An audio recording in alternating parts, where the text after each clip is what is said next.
meeting to order of the Conservation Commission on July 27th, 2021. And I'll read the remote meeting executive order preamble. This is the July 27th, 2021 open meeting of the Hopkinton Conservation Commission being conducted remotely, consistent with Governor Baker's amended bill on June 15th, 2021, due to the outbreak of the COVID-19 virus. To mitigate the transmission of the COVID-19 virus, we're complying with the amended bill that suspends the requirement of the open meeting law to have all meetings in a publicly accessible physical location. This meeting will feature public comment. For the meeting, the Conservation Commission is convening by Zoom as posted on the town's website, identifying how the public may join. Additionally, the meeting is also being broadcast live and recorded by HCAM. Supporting materials that have been provided to members of the commission for this meeting are available on the town's website. After commission members and staff have discussed each project application on the agenda, the chair will open the discussion to public comment. Members of the public who wish to speak are asked to identify their name and address. 3 minutes will be afforded for each public comment. Finally, each vote taken in this meeting will be conducted by a roll call vote of the commission members. And if I can confirm which commission members are currently present, Melissa Ricos. Here. Jim Cirillo. Here. Ed Harrow.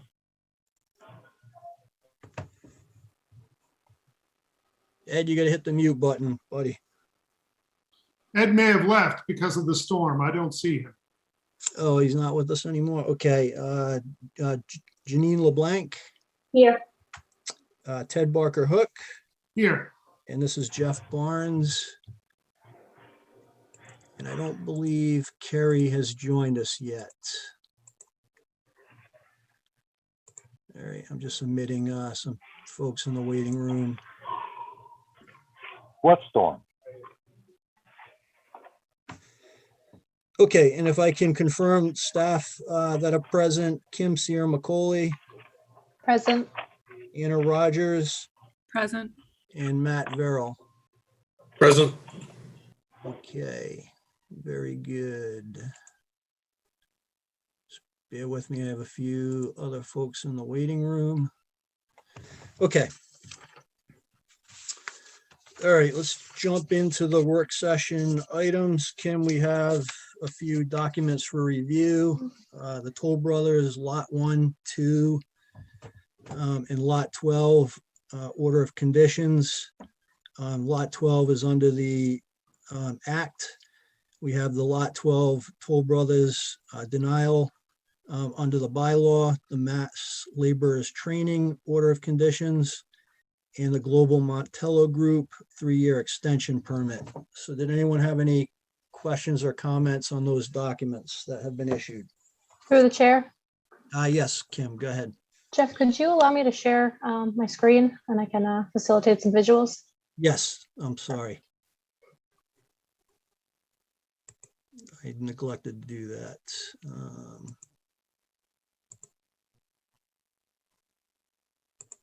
Okay, it should be good.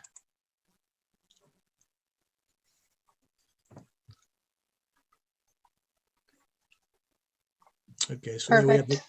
yep, thank you, Kim. So we have the documents for review.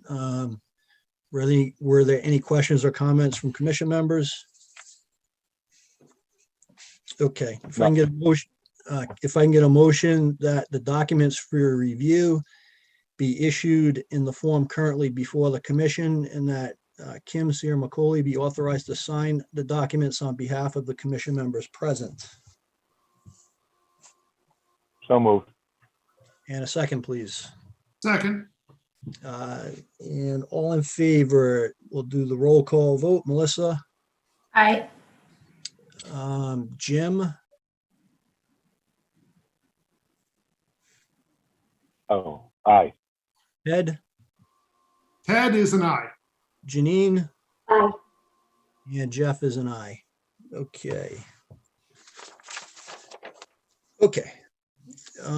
the draft minutes from May 25th, 2021 and June 8th, 2021. Those looked good to me. Were there any questions or comments from commission members?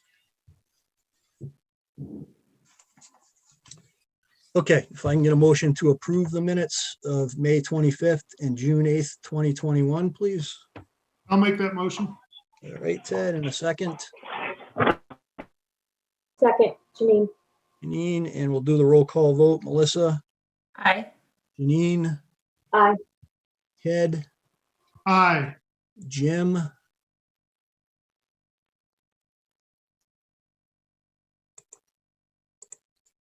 and Jeff is an aye.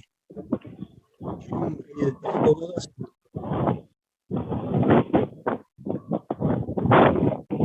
Okay, Anna, Carrie's just joining the meeting now, for the record. Okay, Pulte Homes, Legacy Farms. This is a violation discussion. Do we have Mr. Endo on the line? Yes, I'm here. Hi, Mr. Endo. Good evening. Good evening. Okay.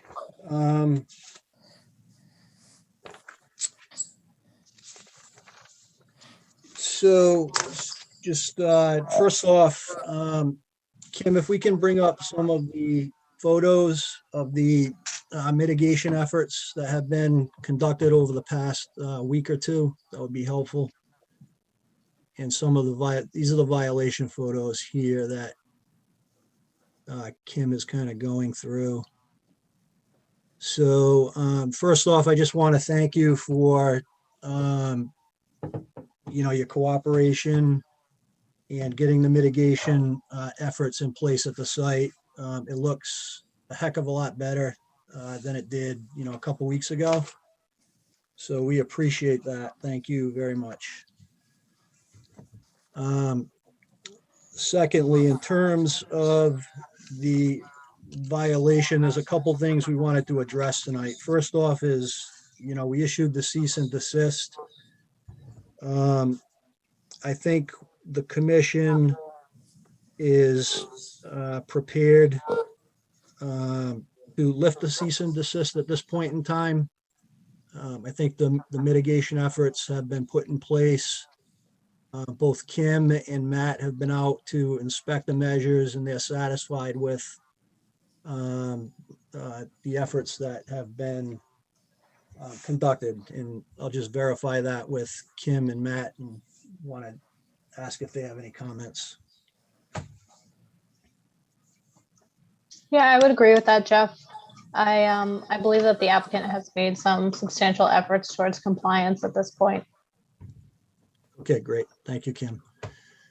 Okay, if I can get a motion from the commission to lift the cease and desist order for Pulte Homes. This is Melissa. I'll make that motion. All right, and a second, please. I'll second it. This is Jim. All right, we'll do the roll call vote. Melissa, Aye. Carrie, Aye. Janine, Aye. Ted, Ted is an aye. Jim, Aye. and Jeff is an aye. Okay. Okay, so Mr. Endell, in terms of the fines. Through the chair. Yes, Kim, go ahead. Sorry. I would just make a friendly amendment to that motion that the commission reserves the option of reopening the proceeding or initiating further proceedings to investigate and evaluate the adequacy of the applicant's improved erosion plan, phasing plan, or construction sequence, and may require such further site improvements or mitigation actions as it may deem necessary to achieve compliance with the order of conditions and the town's wetlands protection bylaw and its regulations in the future. Okay, thank you for that amendment to the motion, Kim, and thank you for reminding me. I had my document here, but I can't seem to find it, so thank you. Okay, in terms of the So we'll, yes, go ahead, Jim. No, I was just gonna say, we're gonna vote on the original motion plus the amendment. Yes, so let's take a vote on the amendment, just to be in abundance of, Oh, sorry. that's okay. I'll make that motion for the amendment. Okay, in a second, please. Melissa. And we'll do the roll call vote. Melissa, Aye.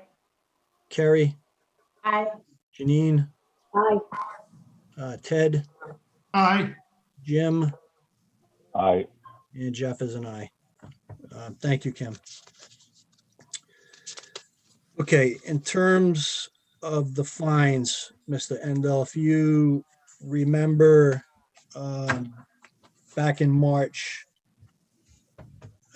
we had assessed a fine to Pulte for that violation. A portion of it, half of it, we held in abeyance. That was $6,900. Yes. The current fine with the most recent violation totals $10,200. Well, that, I did have a question on that. Yes, sir. Go ahead. There's a $600 a day fine, if you will, for 8 days on the front Correct. line. So that total is $4,800, not $9,600. Through the chair, Yes, Kim, go ahead. I believe that was for multiple violations of conditions in the orders of condition. Let me just see if I can pull up which conditions were violated.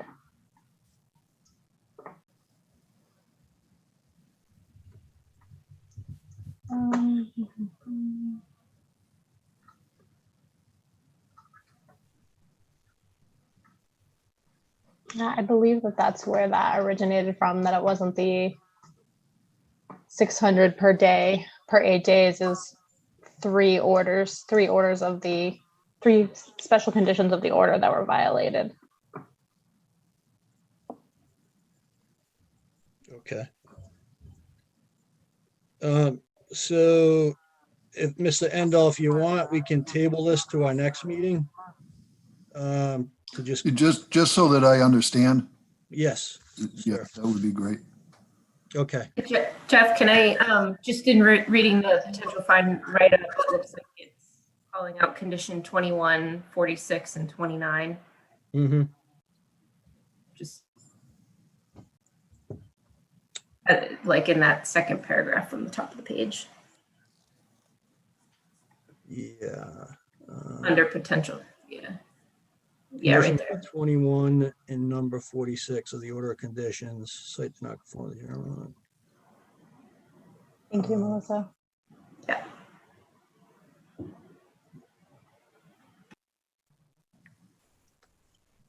Through the chair, I think that would actually total 14,400, not 9,600. Okay, why don't, so there seems to be a little confusion here on the calculation. Why don't we just table this to the next meeting so that we can just, lay this out with a little bit more detail so Mr. Endel understands it. Secondly, we have the SWIP fines as well that, at this point, I think it's the commission's, it's my sense that those will be held in abeyance, and we're seeking some counsel from the town's attorney on how those fines are assessed. So, we're going to table that to August 10th as well. These lower, I'm sorry, I didn't mean to interrupt. Nope, go ahead, Mr. Endel. These lower fines are for SIR reports. And we, again, at one of the last meetings, at some point, our our site stormwater representative was asked not to send them. We obviously, we looked for emails. We do not have anything that says that in writing. But once we were notified of that during one of the last meetings, I believe they have all been sent to the commission. Correct. Correct. That's my understanding as well. Okay. Okay. The third part, so just to recap, so the fines, we're going to table both portions of that to the next meeting. Okay. The third piece of this is, I think the commission would like to have a professional assessment done, Mr. Endel, of the down gradient resource areas that were impacted by the violation. As you know, there was quite a bit of flow over a few days that went down the country swale along Legacy Farms North Road down into the wetland area north of Weston Nurseries. It flowed across Weston Nurseries and then into two wetland systems south of Wetland Nurseries along Weston Nurseries along East Main Street. And, it was a significant amount of sediment that was entrained in the flow that got deposited into those areas. And we don't have a good idea at this point as to, what the condition of the resource areas are due to that. So that's a request from the commission. So is the request that we get somebody to evaluate? Yes, sir. Okay. Okay. Well, we use Mickey Marcus, New England Environmental. Okay. He's done things for us in the past. I believe the commission is familiar with him or his company. Yes, sir. Yep. So I will certainly reach out and talk to him and see if he can do that evaluation. Okay, that would be great. Thank you. I assume Kim would want to be involved in minimally the site walk. Is that correct? I think that would make sense, either Kim or Matt. Okay. So I will reach out to him tomorrow and see if I can get a time frame from him when he can do that. Okay, that would be great. And then the last piece of this is, has anyone from Pulte, Mr. Endel, reached out to Weston Nurseries at all? We talk to Weston Nurseries fairly regularly. Okay. And have you talked to them about the discharge that affected their property at all specifically? I have not recently, no. Okay. Um, So, just so you know, and this is really outside of the commission's jurisdiction. But Weston Nurseries, Peter Mezzett has reached out to both Kim and myself about impacts to his property. I did let him know that is not, based on what we know, it's not the commission's jurisdiction. But, I would just encourage you to reach out to him and, work out. I think there was some costs incurred with work that they had to do because of the sedimentation of the irrigation pond, and some sprinkler heads that were damaged. So, my hope is that, this can be resolved between you and Western Nurseries without having to go through any kind of legal avenue. So, I just encourage you to reach out to Mr. Mezat to talk to him about that. And if you need his contact information, we'd be happy to get that for you. Okay. No, I believe we have his information. Okay. All right, great. Okay, so we'll talk to you at our next meeting, which is August 10th, about the fines. Okay. Okay, sounds All good. right, thank you, Ms. Endel. Thank you. Have a good evening. You too. Thank you. Okay. What time do we have? 7:20. Okay, let's move on to the first public hearing here. So this is Paluso 4 Cobbler's Way. This is a notice of intent for an in-ground pool. And I just need to read this to open it for the public.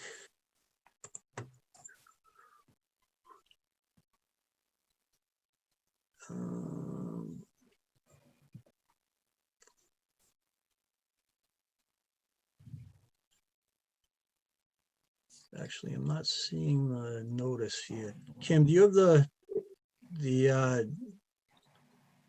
well, I can just do this. Never mind. Hopkinton Conservation Commission will hold a public hearing on Tuesday, July 27th, 2021 at 7:00 p.m. virtually online to hear all persons interested in notice of intent filed by Paluso for the construction of a pool, an in-ground pool. And the location is 4 Cobbler's Way. And I don't think I have, let me see, the assessor's map is R19 Block 6 Lot 2. Thank you, Kim. Okay, Mr. Paluso, are you on the call with us tonight? Or a representative for Mr. Paluso? Mr. Chairman, Joe Marco down here. Hey, Mr. Marconaut, good evening. Hi, how are you? Good, thank you.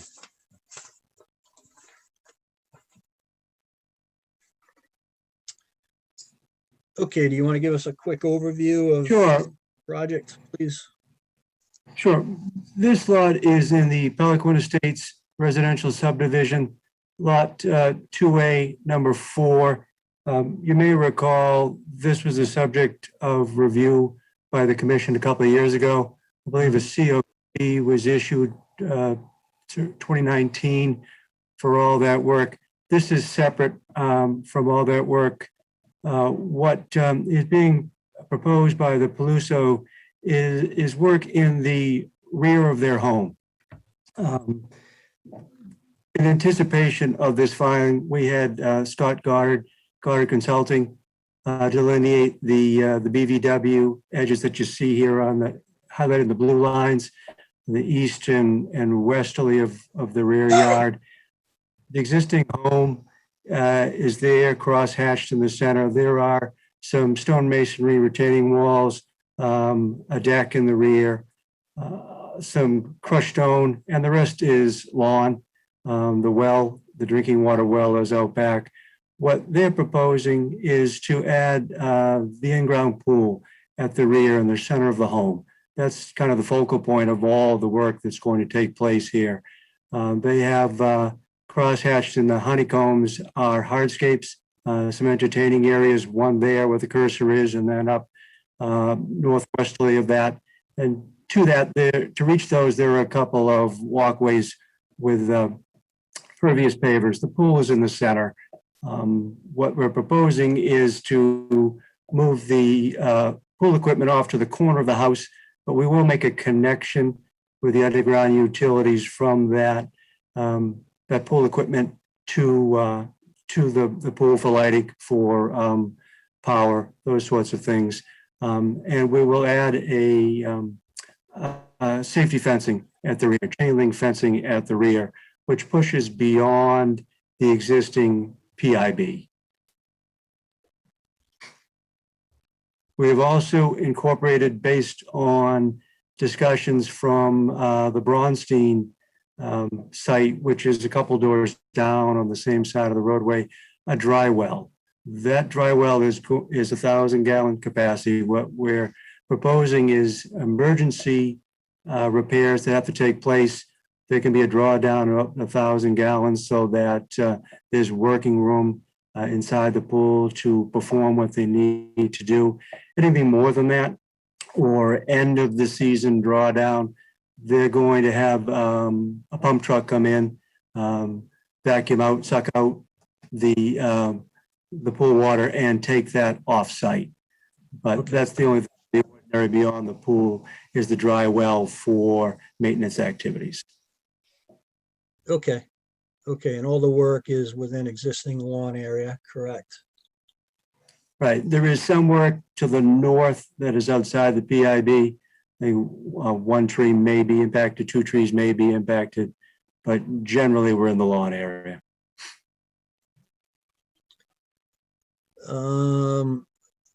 So what do you mean by the 2 trees that might be impacted? You mean removed?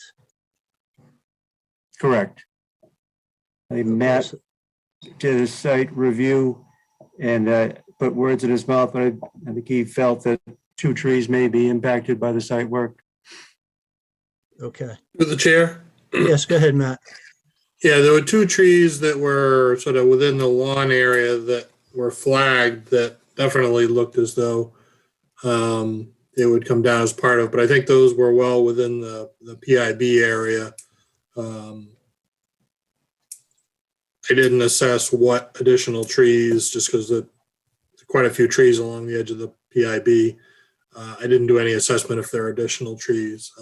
Yeah, those 2 oaks right there that are in the center of the photo in the lawn had flagging around them, and I presume those were marked to be removed.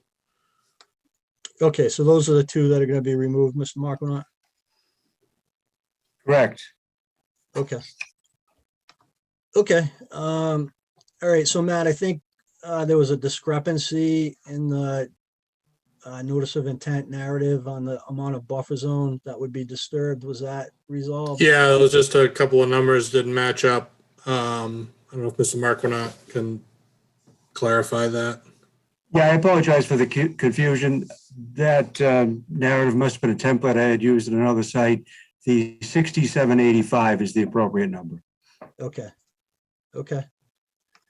All And then right. really my only other comment was, regarding the dry well, I made a presumption as to what the dry well was there for, but it wasn't entirely clear in the narrative or on the plan. So, I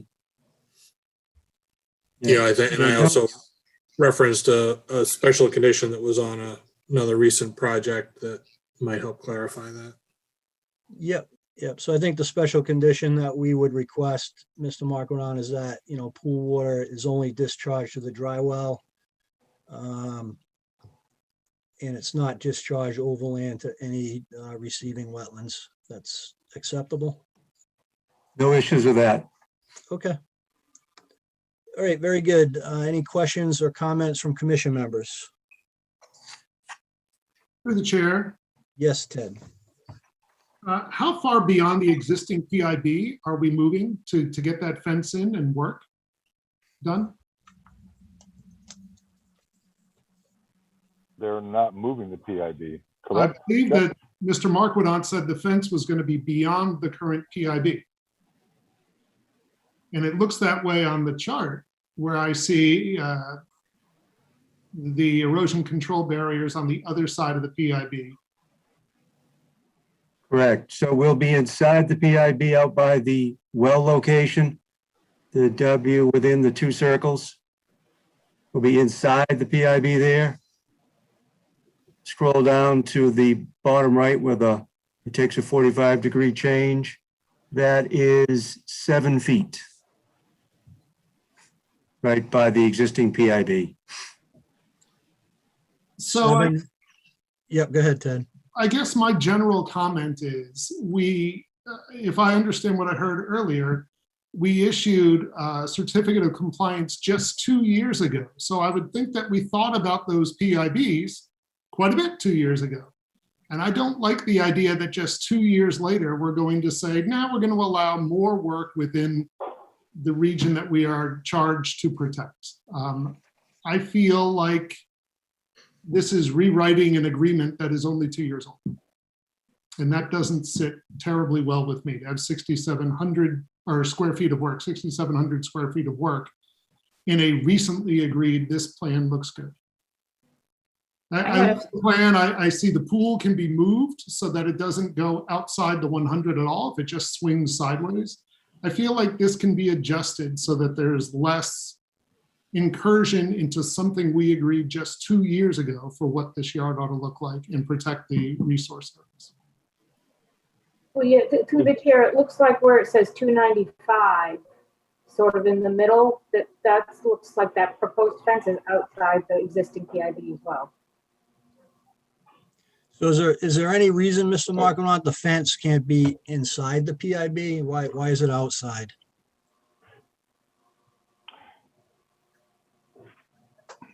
I mean, I don't know. I'm not it's sure. more of of a safety, it's more of a safety kind of measure, right? Correct. Jeff, Yes, Jim, go ahead. I agree wholeheartedly with Ted. You know, we established what is known as a permanent and movable barrier, and it's not permanent if we all allow work to go beyond it. So everything that they've got, as far as I'm concerned, they got to get everything inside of the existing PIB, which is not clear to me where it is on this map. Is it the large black dot by the tree? Is that that's the tree, the shrub itself is, or the tree is? Yeah, it's got to be within there as far as I'm concerned. We established that, and I agree with Ted. It's in perpetuity.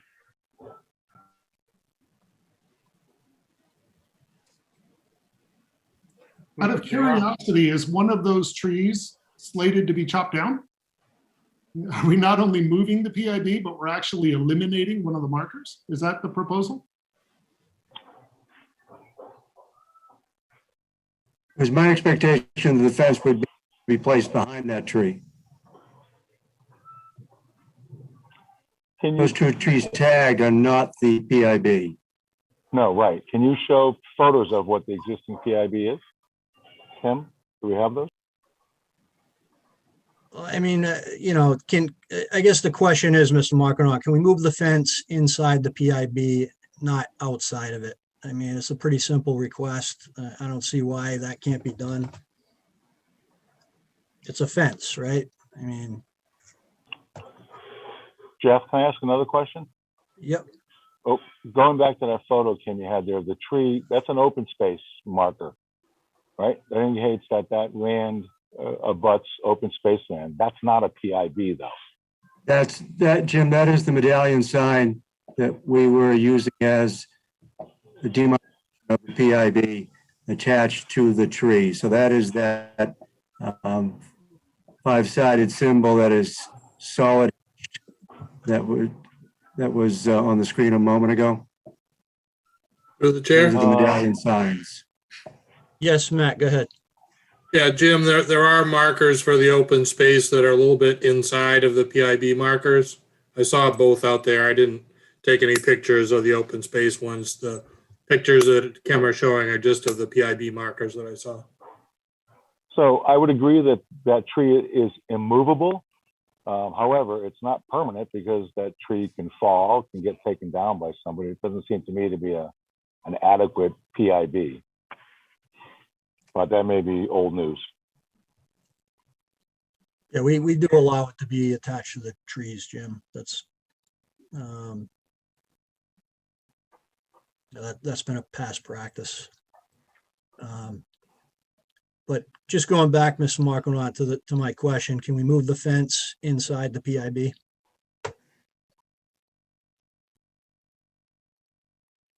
I guess I'd like the opportunity to review that with the applicant. That becomes very close to that pool corner at the northerly side. Okay. All right, so we'll continue it out until our next meeting, which is August 10th. But I think you heard the commission's comments, regarding the PIB. So I think it's pretty straightforward, but anyways. Okay, before we move on, are there any questions or comments from the public on this application? Through the chair, this is Ed. Log Yes, back Ed. on. The weather's calmed down. We had lightning strikes within a few thousand feet of the house. I just want to echo what Ted and Jim said. Thank you. Okay. Okay, so we'll continue it to August 10th. Mr. Markon, if you can just please send Kim an email to that effect, please. Certainly. Thank you. Thank you. Have a good evening. Okay, Aho 103 Wood Street. This is an abbreviated notice of resource area delineation. And I need to read this before we get started.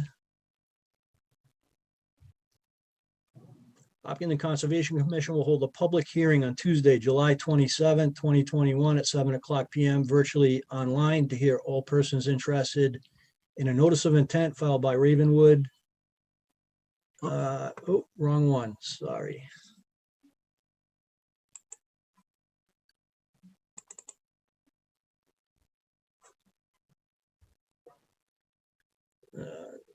All persons interested in an abbreviated notice of resource area delineation filed by Wood Nominee Trust to determine the limit and regulatory status of on-site wetland resources. The location is 103 Wood Street, Assessors Map U14, Block 21, Lot 0. Okay.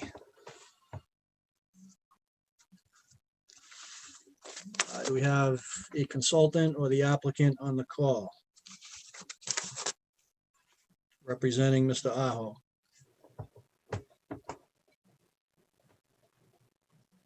To the chair. Yes, Matt.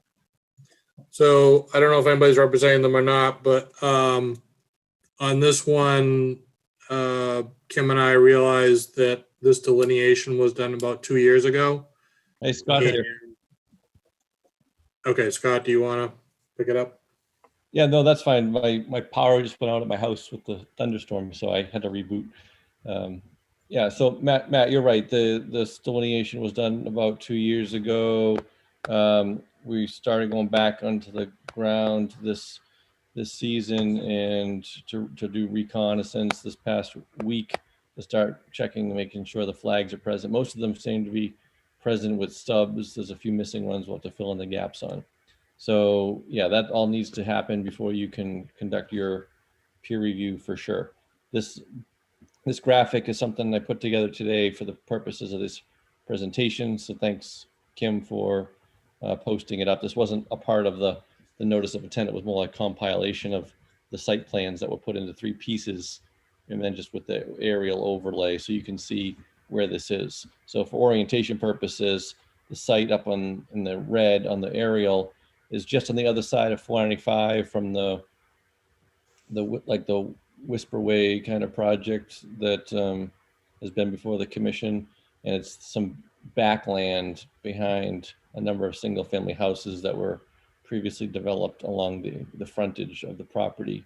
It's near the DPW facility, which is shown there on the right side of the property. In fact, I think it looks like maybe some DPW land slightly encroaches onto this parcel. So the resources are largely bordering vegetated wetlands. There's a fairly extensive BVW network that's shown in blue throughout the site. That little skinny connecting point from the front to the back is like an old cart path that has a washed out connection in the middle. Yeah, and there's a like a couple of more or less islands out in the back part of the property, pieces of uplands that we can look at. Right where that cursor is there's a little isolated wetland on that island. And then there's 2 isolated wetlands closer to Wood Street. Yep, there. That's one, and the other one's, nope, a little to the left of that. Yep, right there. And so those 2 areas, they're small, but they do hold standing water and I labeled them as potential vernal pools. I was not able to confirm during the season this year to see if there's any been vernal pool activity.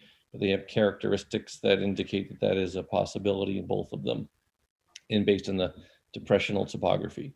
The site is also this subject to being a remnant landfill of some sort. If you look on that left-hand side of the property, there's a dotted line that goes in a circle. That's a field delineation of an old waste dump area. It's very deep and extensive of fill material up to the edge and inside the wetlands, partly on, partly off site. It's cars, bottles, tires, and it's deep. It's 10 feet deep, maybe deeper. I think there's a history of it being confirmed as a dumping site, and so that's kind of a significant detriment to this parcel, environmentally speaking. Yeah, I think that was the old town dump back in the day, as I recall. I believe it for sure. So that's on the site. We did mark the extent of it based on where you could dig into the ground and get soil versus not getting soil. And so that's basically what that dotted outlined area represents, is the extent of the fill from the dump. So yeah, so it's an ANRAD. The ball's in my court, right? We don't have a DEP file number. The ball's in my court to refresh the flags so Matt can conduct his site investigation. And the plans are a little wonky in some ways that we need to tidy up. I recognize that, and we'll get there, but this is kind of the first volley in that process. Okay, great. Thank you, Mr. Goddard. Questions, comments from commission members at this point? Through the chair. Yes, Kim. I just wanted to point out to the applicant and or their representatives, I wasn't sure, go to the site plan, when the last time was that you had pulled the abutter information. I just had received some comments that the listed abutters may need updating. Okay, I will check that. I think it was a recent request, but I guess I could be wrong about that. So I'll double check and get back to you, Kim. Yeah, appreciate. Okay, questions, comments from the public? Okay, so Scott, will August 10th, our next meeting, do you want to continue it out to that one? Is that going to give you enough time? Yeah, we can certainly put it to that date, and I'll just advise Kim and Matt on the schedule of the refreshment of the flagging so that Matt can do his thing. And if it has to go past that, I'll let you know. Okay, great. If you can send that email request to Kim, please. Yep, I'll send it right now. Great, thank you. Okay, so we'll continue that out to the 10th of August. All right, moving along, Ravenwood LLC, 0 Hayden Row Street. This is a notice of intent for a subdivision. And I will read this one before we get going. The Hopkinton Conservation Commission will hold a public hearing on Tuesday, July 27th, 2021 at 7 o'clock virtually online to hear all persons interested in a notice of intent filed by Ravenwood LLC for the construction of a subdivision with the roadway, associated drainage infrastructure, site grading, and single-family homes. The location is 0 Hayden Row, Assessors Map U25, Block 22, Lot A. Thank you, Mr. Chairman. Scott Goddard again from Goddard Consulting, representing the applicant in this case, which is Ravenwood Raw Nation. How are you doing this evening? Good, thank you. So this is a first public hearing for a new notice of intent submittal, which is a 9-lot open space subdivision located at 0 Hayden Row. And to orient the members of the commission, this is directly across the street from the Claro project on Route 85.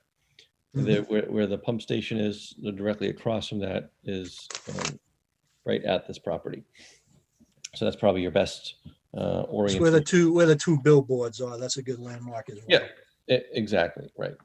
So this is an open space subdivision, which is going to be 9 lots accessed by one single cul-de-sac road. this is something that is subject to planning board review and comments. The project has had an ANRAD submitted for the confirmation of wetland resource areas, which are depicted on this plan.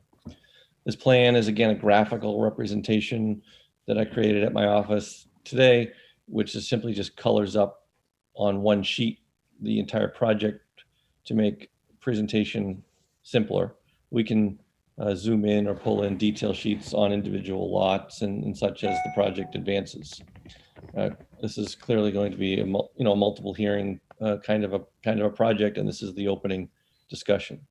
We do have a DEP file number issued, and DEP had no substantive comments other than recognizing that the fill of our wetland, which we do have an access wetland fill area, is outside of the outstanding resource water area in order to both minimize wetland impacts, but also avoid the need for a water quality certificate.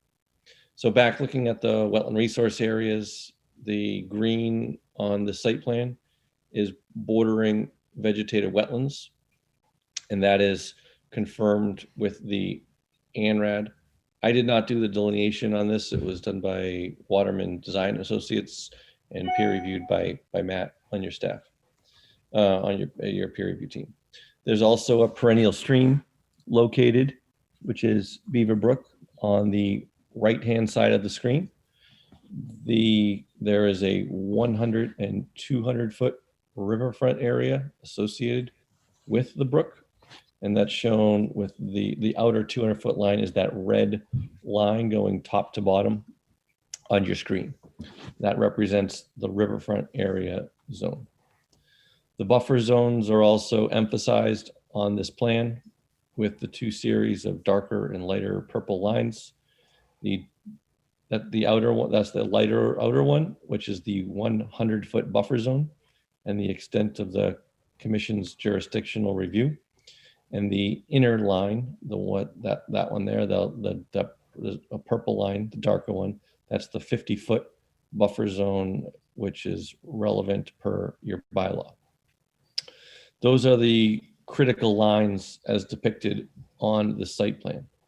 So the way the subdivision is laid out is that the cul-de-sac would enter off of Hayden Row Street. It would have no houses associated with it up near Hayden Row Street. There would only be the roadway and related stormwater infrastructure up near Hayden Row Street. The road would then enter into the buffer zone at the point where the wetland approaches its narrowest point. The road would continue through the 100 to 50 foot and then 50 to 0. At the location of the wetland, there's going to be a crossing of just over 2,000 square feet. That's the area outlined where the hand is there in orange. This wetland crossing does not contain a stream channel. It's a narrow band of sort of hydrologic connectivity during a significant storm event. You might get just simple traditional wetland hydrology passing through the area, but there's no bank or stream channel, and therefore the crossing is not one that would be appropriate to design for a stream crossing standards because there's a lack of a stream. The roadway then continues on the internal upland area of the site, so again, back through the buffer zone, entering into the large internal portion of the site where the development is clustered. You'll see 9 single-family houses. Virtually the entirety of the housing infrastructure, which is included in this application as opposed to having individual submittals at a later date, is almost entirely out of buffer zone. We have, of the 9 houses, there's 1 house that is completely out of the buffer zone. That is labeled on here as lot 7. The other remaining lots, with the exception of the first one that you encounter on the left, All the other ones have 0 house in the buffer zone with only minimal yard around the back, partially within the 100 to 50-foot buffer zone. That first lot does have just a little corner of the house nicking the buffer zone right there. And no other house infrastructure is proposed within buffer zone. This is an open space project, so it allows the clustering of these houses as opposed to spreading out the development, so that it allows us to concentrate the development outside of the buffer zone much more than a conventional subdivision would allow for. When you go to the further portion of the site out behind like lot 7 and 8, for example, that's where the primary stormwater infrastructure is that's related to the cul-de-sac end of the proposal. So that water is rooted into that stormwater infrastructure. And that stormwater infrastructure accounts for the only work that is proposed within the 200-foot riverfront area to Beaver Brook. The total amount of riverfront area that's proposed for alteration is about 7.9% of the riverfront area on site, which is under the 10% allowable threshold under 310 CMR 10.585, sorry, 4 for new development. And regardless of that, it is also exclusively a stormwater structure and therefore can be exempted even from that calculation of percentages. Because at the end of the day, that stormwater area does revert to effectively an open space kind of an area. It's vegetated, it has natural soil, there aren't housing structures and such sort of associated with it. So the project has made significant efforts to minimize encroachments into riverfront area and buffer zone. You can see the encroachment of the buffer zone is outlined by the yellow line on the plan, which wiggles in and out of the 50 to 100-foot buffer zone, but keeping a substantial amount of that 50 to 100-foot buffer zone intact. For example, if you look to the rear of lots 1 and 2, you see that the limit of work line and the 100-foot buffer zone are nearly coincident, with only a couple of small bumps coming inside of it. The other lots, as you circle around the upper part of the subdivisions on lots 3, 4, 5, the 50 to 100-foot buffer zone is approximately kind of split in half where the work is proposed, and only do we get closer to working within the 50-foot as we approach the Beaver Brook for that stormwater basin as opposed to housing infrastructure. If we look back at the wetland crossing where the road comes in, this is the only BVW alteration that's proposed, and it has appropriate replication associated with it. That's the area with the yellow honeycomb shaped coloring immediately adjacent to it. So the reason it's proposed there is to be consistent with the 10.55 regulations for BVW alteration that you're supposed to replicate in a minimum of 1-to-1, but here we've provided a 2-to-1 replication in as close of a proximity as the area that's being proposed for alteration. We did have some comment on this replication area from Don McAdam when he was on staff prior to this permit coming before you.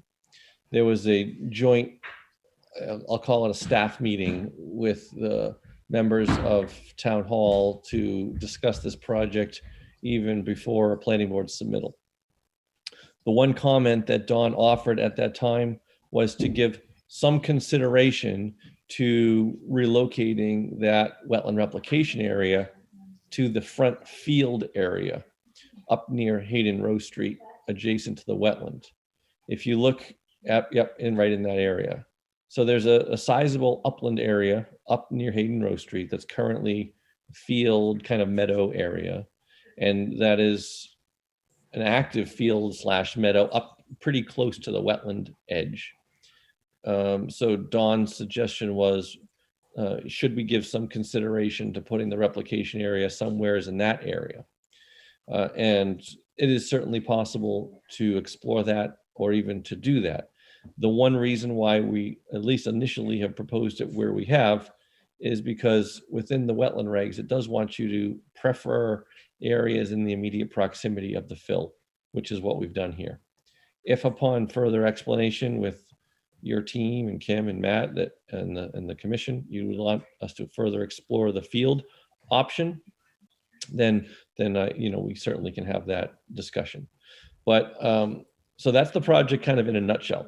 Cul-de-sac, cluster open space subdivision, 9 lots, 7 partially within buffer zone for grading and yard work, 1 just a bit into the wetland buffer zone for the house, and then the stormwater infrastructure between 50 to 100 overlapping with the outer riverfront area under 10%.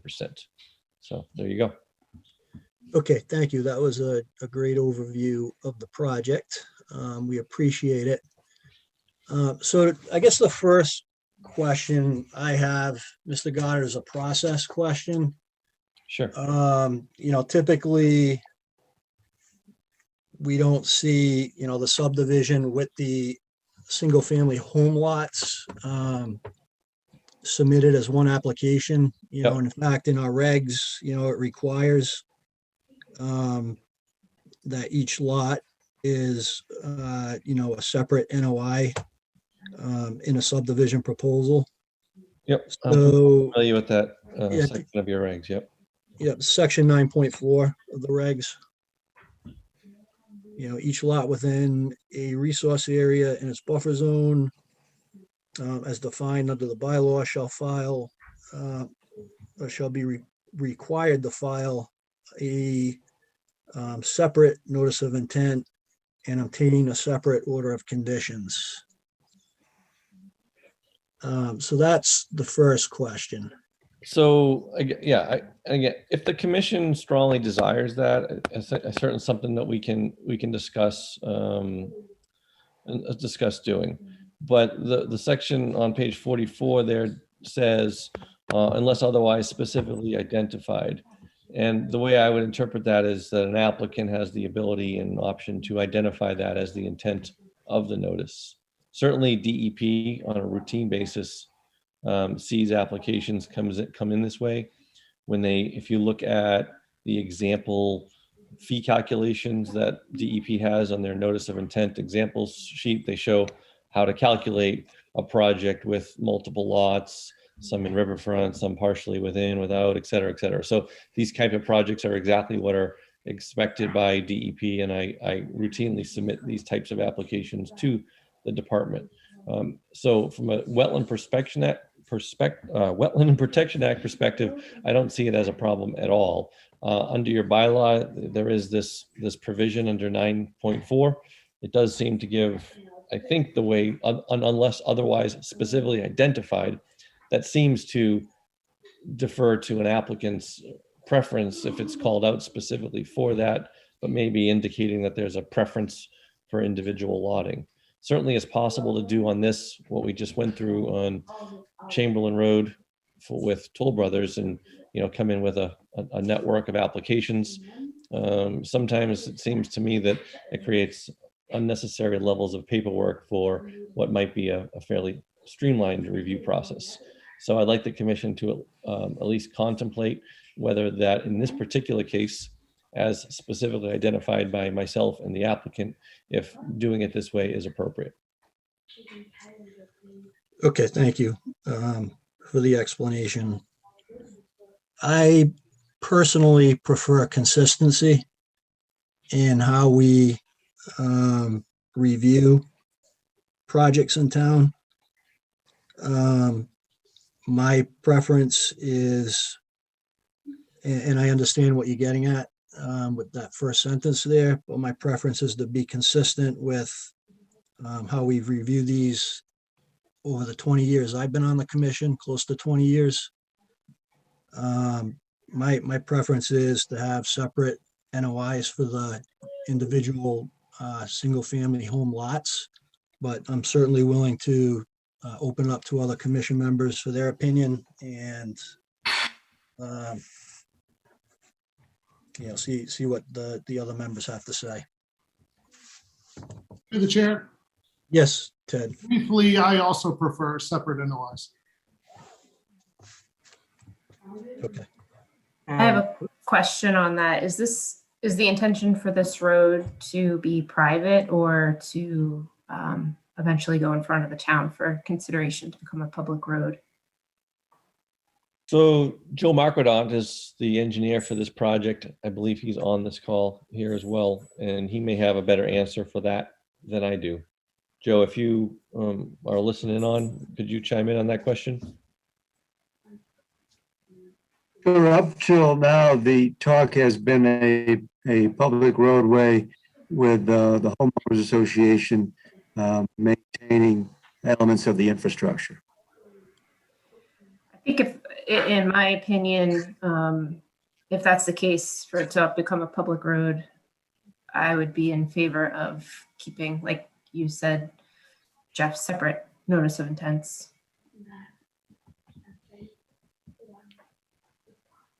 Okay. Thanks, Melissa. Through the chair, this is Ed, and I agree with you. I also want to, I guess, praise Scott for these last two drawings that are really, despite the fact there's a lot in them, they are very clear and easy to follow, which has been one of my complaints on Zoom meetings. These drawings are hard to follow. Thank you. Well, thanks, Ed, for that. I took the time to do this today because I felt similarly that sometimes just highlighting specific features with color on one sheet can really make a difference in terms of showing everybody what's going on. But as far as the other, I guess I would ask for some clarity back to the commission is what is intended by the expression unless otherwise identified in that section of the regs? That's a good question, Mr. Goddard. I'm not sure what the thought process behind that was when the regs were revised, or when the bylaw was originally written. But again, I just I'll go back to my comment on consistency. I like to keep things consistent in how we review projects across the town. And I just think when, you look at a subdivision like this with, 9 homes, all in one filing, there can be a tendency potentially for things to get missed. Whereas if you're looking at, the individual lots, as separate filings, it gives the commission the ability to kind of, look at it in bite-sized chunks, as opposed to, just one large overall development during the review process. Oh, I understand. I can't speak for my client, the applicant, or right on the spot about this, but I'll review this item with him and circle back to you. So if we assume, I guess for the time being, that we are scaling the application back to just the road and utilities, then what we would be looking at is the stormwater basin within the riverfront area, the road itself, the crossing with the wetland impact, and the stormwater infrastructure up against Hayden Row. Right. Yeah. Okay. Okay, Matt, did you have any additional comments at this point? No, I had really been holding back on digging too deep into this until sort of the issue of what the scope of this notice of intent was going to be. So it sounds like I should be looking at just the infrastructure portions of this at this point, which is fine. That's kind of what I anticipated would happen. So unless you tell me otherwise, that's what I will do with the goal of having a memo prior to the next meeting. Okay, I think that makes sense at this point, Matt. You know, we'll wait to hear back from Mr. Goddard and Mr. Nation. Or when Mr. Goddard speaks to Mr. Nation, but as a, you know, kind of a first order of business, I think that's the appropriate kind of scope, just to look at the roadway and the drainage infrastructure at this point, until we hear back from Mr. Goddard. Okay, questions or comments from commission members? Jeff, I have a quick question for Mr. Goddard. I think it's quick. Yep, go ahead, Ted. I'm curious, Scott, when I drive down by Hayden Road, there's that meadow right by the billboards. Yes. How much of that meadow would be lost with the roadway and the basin in this current plan? Would we lose half of it, all of it, third of it? So, yeah, maybe a third of it. That sounds about right. Yeah. I mean, I'm eyeballing it, but yeah, let's call it. No, I'm just trying to picture it in my head. Mm-hmm. Yeah, so that's good that Kim brought that up. So the lower portion of that, the fatter part, right there, that's the portion that would be the road and the stormwater. The skinnier part going kind of up and down is the part that would effectively remain undisturbed. That is, unless we decide to relocate the wetland replication to that area. So one thought I have, maybe for Matt to answer later when he looks into it, is it seems to me that in town, we don't have a whole lot of meadow left. And I think that there is value to having meadow, probably. Wetland replication is also wonderful, but there's kind of where's the balance there if we had wetland replication, but we also lose meadow? I don't have an answer to that, but I wonder if Matt could help me with that when we come back to talk about this next time. Well, there's also a concept, Ted, of wet meadows, which are even more unique and rare. There's certain sites in Massachusetts where we've lost a lot of meadowlarks and bobolink habitat because of the loss of wet meadows as they become overgrown with scrub shrub and slowly transitioning back into red maple swamps. We have very little wet meadows left in Massachusetts. So it's kind of awesome. I know nothing about that. I'd love to hear more about that next time. Yeah. Thank you. Can I ask a question about the meadow? Yes, go ahead, Melissa. I was just curious about, is that the permanent condition? Like, who keeps that as a meadow now? And once this development's in place, is somebody going to maintain that as a meadow, or will it potentially convert over to woods if it's not maintained as a meadow? Yeah, I don't know if we have an answer to that right now, but all meadows will not stay meadows unless they're maintained, right? Right. Yeah. So I don't have Through I don't have more through the information chair. for you at this time. Yes, Mr. Nation, go ahead. Hi, our intent is until the houses are all sold and the open space gets turned over to whoever, would be to maintain the field, to just mow it. We just mowed it last week. And the other thing in regards to the meadow, we're really trying to maintain the look of that field. We think it's important to maintain that field as much as we possibly can. So moving the basin, somewhere else, or the replication just takes away from the field. I think it's an amenity for us, and be ashamed to tear it all up if we don't have to. That's all. Yeah, no, I did recognize that, there was an effort to kind of keep, the development, away from Hayden Rose Street as much as possible. So, we do appreciate that. And I'm sure, the folks in town appreciate it as well. So thank you for doing that. Thanks. Okay, are there any comments from the public, questions from the public at this point? All right, Scott, so you want to continue this out to August 10th as well? Yes, please. Thank you. Okay, great. And if you can just. I will. send that- Yep. Thank you. Okay, have a good evening. Okay. Good night. Thank you. Good night. All right, Hopkinton, LNG 52 Wilson Street. This is a notice of intent for a continuation of the notice of intent for an access roadway.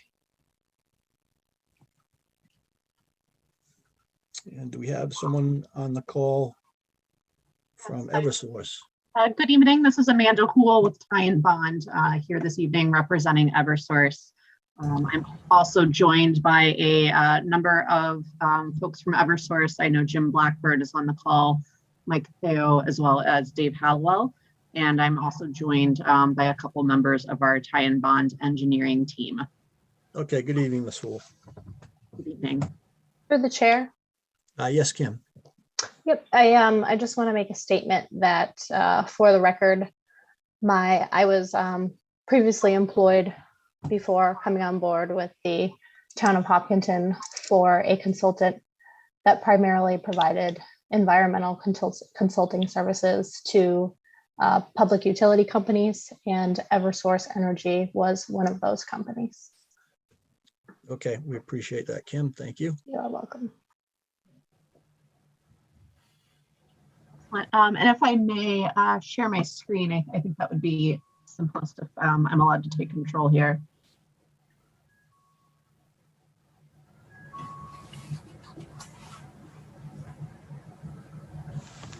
Hopefully that should be, here we go.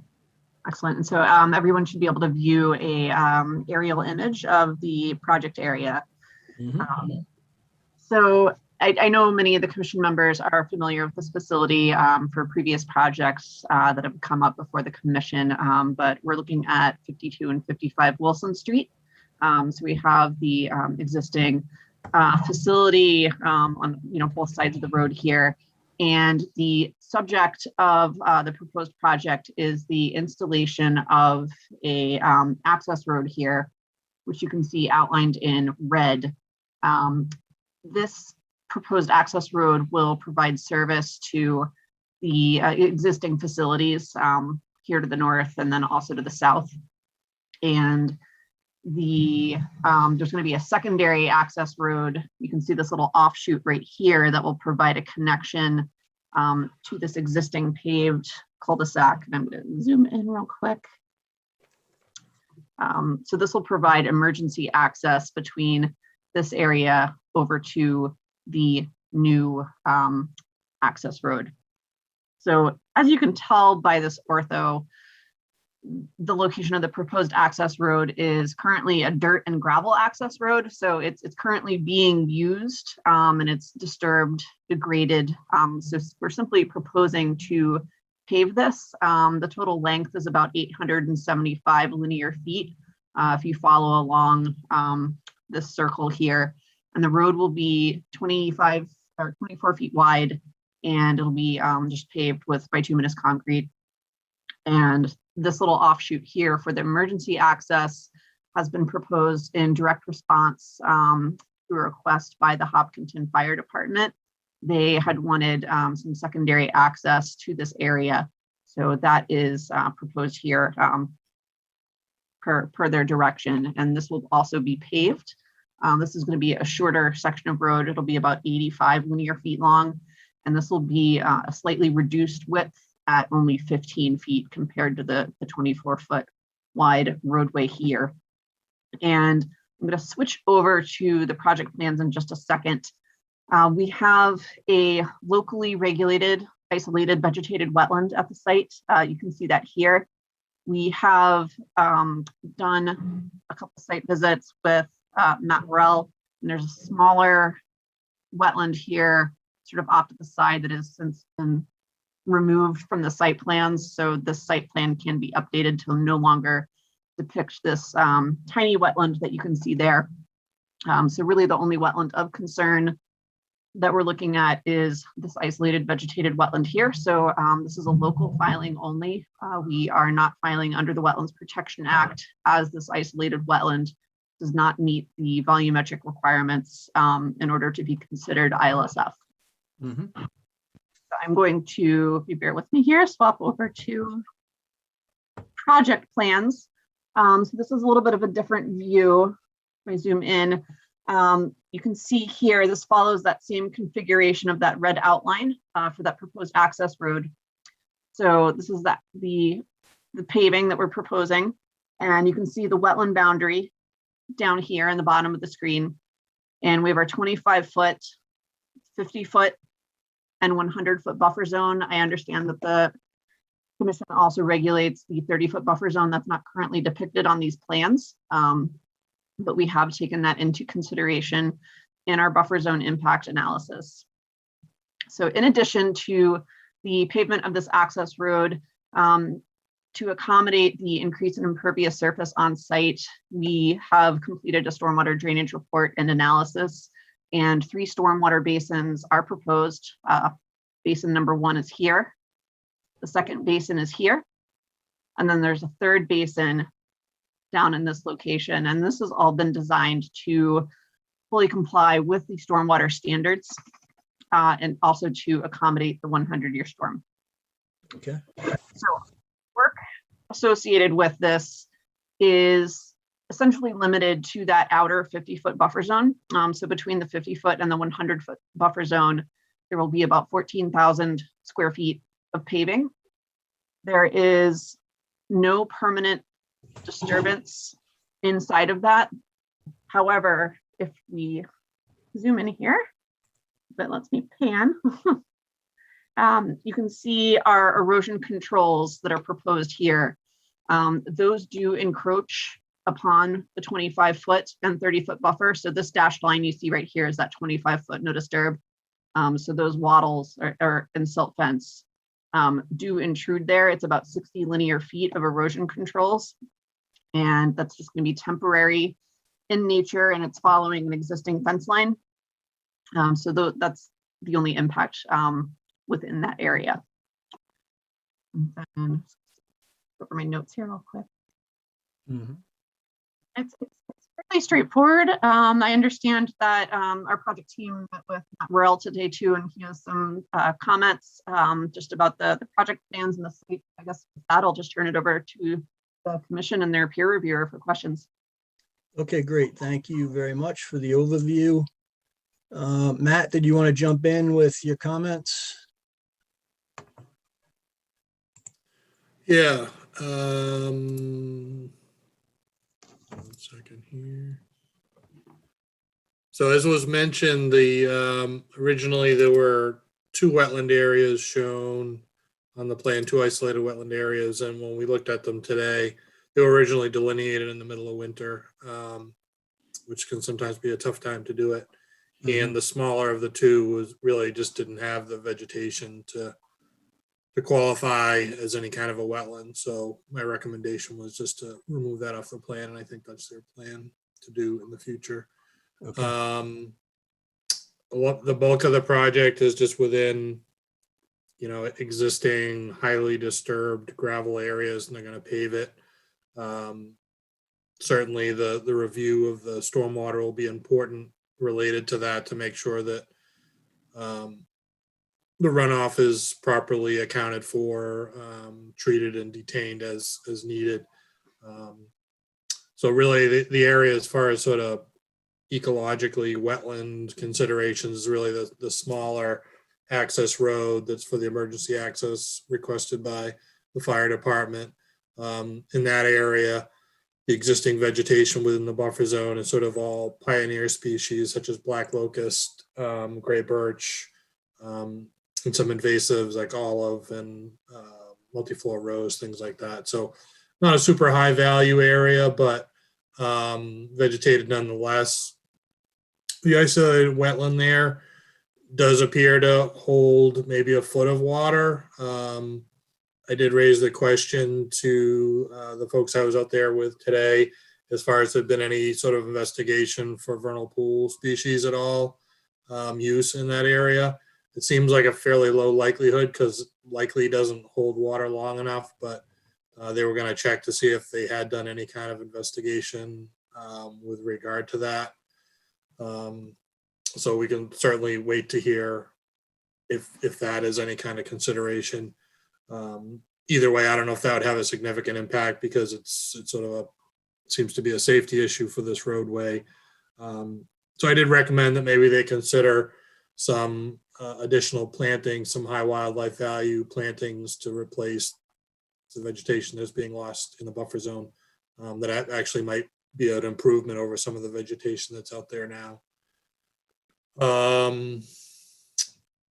Other comments, a little bit more detail on seed mixes that are proposed would be good.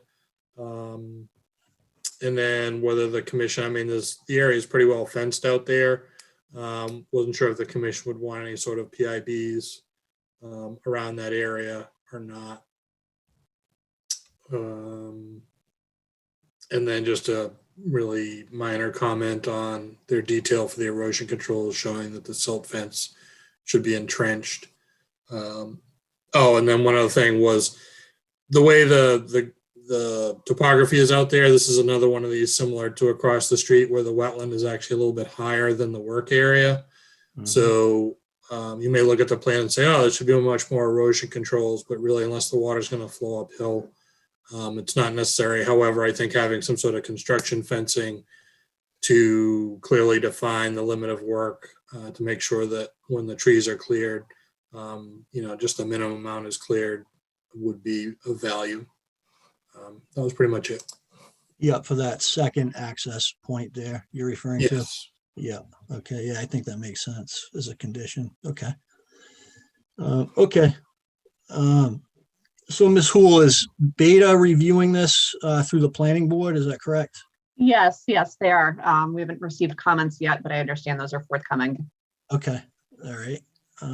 Okay. All right. Well, that sounds good. Thank you, Matt. Let me open it up to questions or comments from the commission members. Through the chair, this is Ed. Yes, Ed. Given that this existing, I'll call it roadway, is dirt, I was wondering about the possible use of permeable pavement, whether that would be a useful approach or not. That's it. Typically, I will defer to our design team on that ultimately, but I know typically that, long-term and at a facility like this can pose more long-term maintenance concerns. But I don't know if Dan or Tim are on the line and can step in just to answer that a little bit better than I can. Yeah, and I would concur with Amanda. Pervious pavement does take quite a bit of maintenance to keep it actually pervious. And considering that this is almost impervious now with the gravel that it's having, the benefit may not be really realized in this case. Right. I was going to say that roadway is probably heavily compacted as it is now, correct? Correct. It is essentially going from gravel to pavement. The same use is going to be taking place. It's just minimizing any kind of erosion that would typically take place if it's gravel, and now it's going to be paved. Right. Yeah. Okay. Through the chair? Yes, Matt. Yeah, I think I would agree with that for the bulk of the project. I guess I don't know if Ed was thinking more about the narrower, smaller piece that's currently vegetated that probably doesn't have it anywhere near the compaction that the rest of the site has. It may also get much less traffic in the future as it's sort of an emergency access piece. I think in terms of that emergency access too, I think there are requirements for the load weight bearing capabilities too of whatever substrates down there for that emergency equipment to get in there. So that would also influence the surface treatment in that location. And another thing we have to consider is the soils out there don't have the infiltrative capacity to handle a permeable system. Okay. Thank you. Okay. Any other questions from commission members? All right. If I can open it up to questions or comments from the public. I have a question. Yes, Ms. Towner. Good evening. Good evening. So I submitted some pictures. I'm disputing the existing conditions that Eversource is presenting in their notice of intent, and I provided some pictures of what I've observed as the existing conditions. Do you have those pictures? Yeah, if I could So- grab control of the screen. Absolutely. Thank you.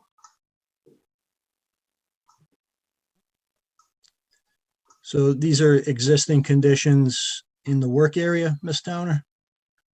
I will explain my concern when you bring up the pictures. Okay. Okay, so this, these pictures are, you can see the fenced area. This is the directly near the entrance to the 52 Wilson Street. So what I'm showing here is there is a uncontrolled flow of water into Wilson Street. And this occurs quite frequently and at a very large volume. So potentially the entire site is discharging into Wilson Street, and I think that's substantiated by the in their notice of intent. They acknowledge that there is no drainage structures currently on the property. So the concern is that because these existing conditions exist, you can't make any assumption that where the water is coming from, right, and where it's flowing over, and so what they're proposing in terms of structures for the current area, you can't determine that they would be adequate, given that whenever there is any kind of a storm event, you have this large uncontrolled flow of water that persists for days, and it flows. The flow is down Wilson Street, and then it crosses at the intersection and goes down and discharges into the Indian Brook. So it's a very, very large, and this has been years and years. It's not a single event. So the concern is that, as you say, there's a large impervious. Practically the entire site is impervious, and this is a regular occurrence where the water, if there's oil or chemicals or whatever it is, it's all coming out on the street and washing down and going into Indian Brook. So I know I live in the area, and I know that for the past several weeks of the spring, there have been surveyors surveying. You see them everywhere. So I would think that Eversource would have the information as to these flows, and they should be able to, with all their survey information, they should be able to provide that survey information as to to be more upfront and open with the existing conditions, where this water is coming from, and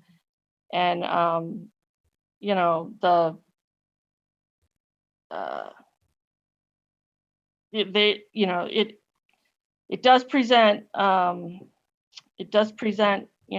environmental hazard to just have this uncontrolled flow of water throughout the whole site exiting to the street. So I ask that you consider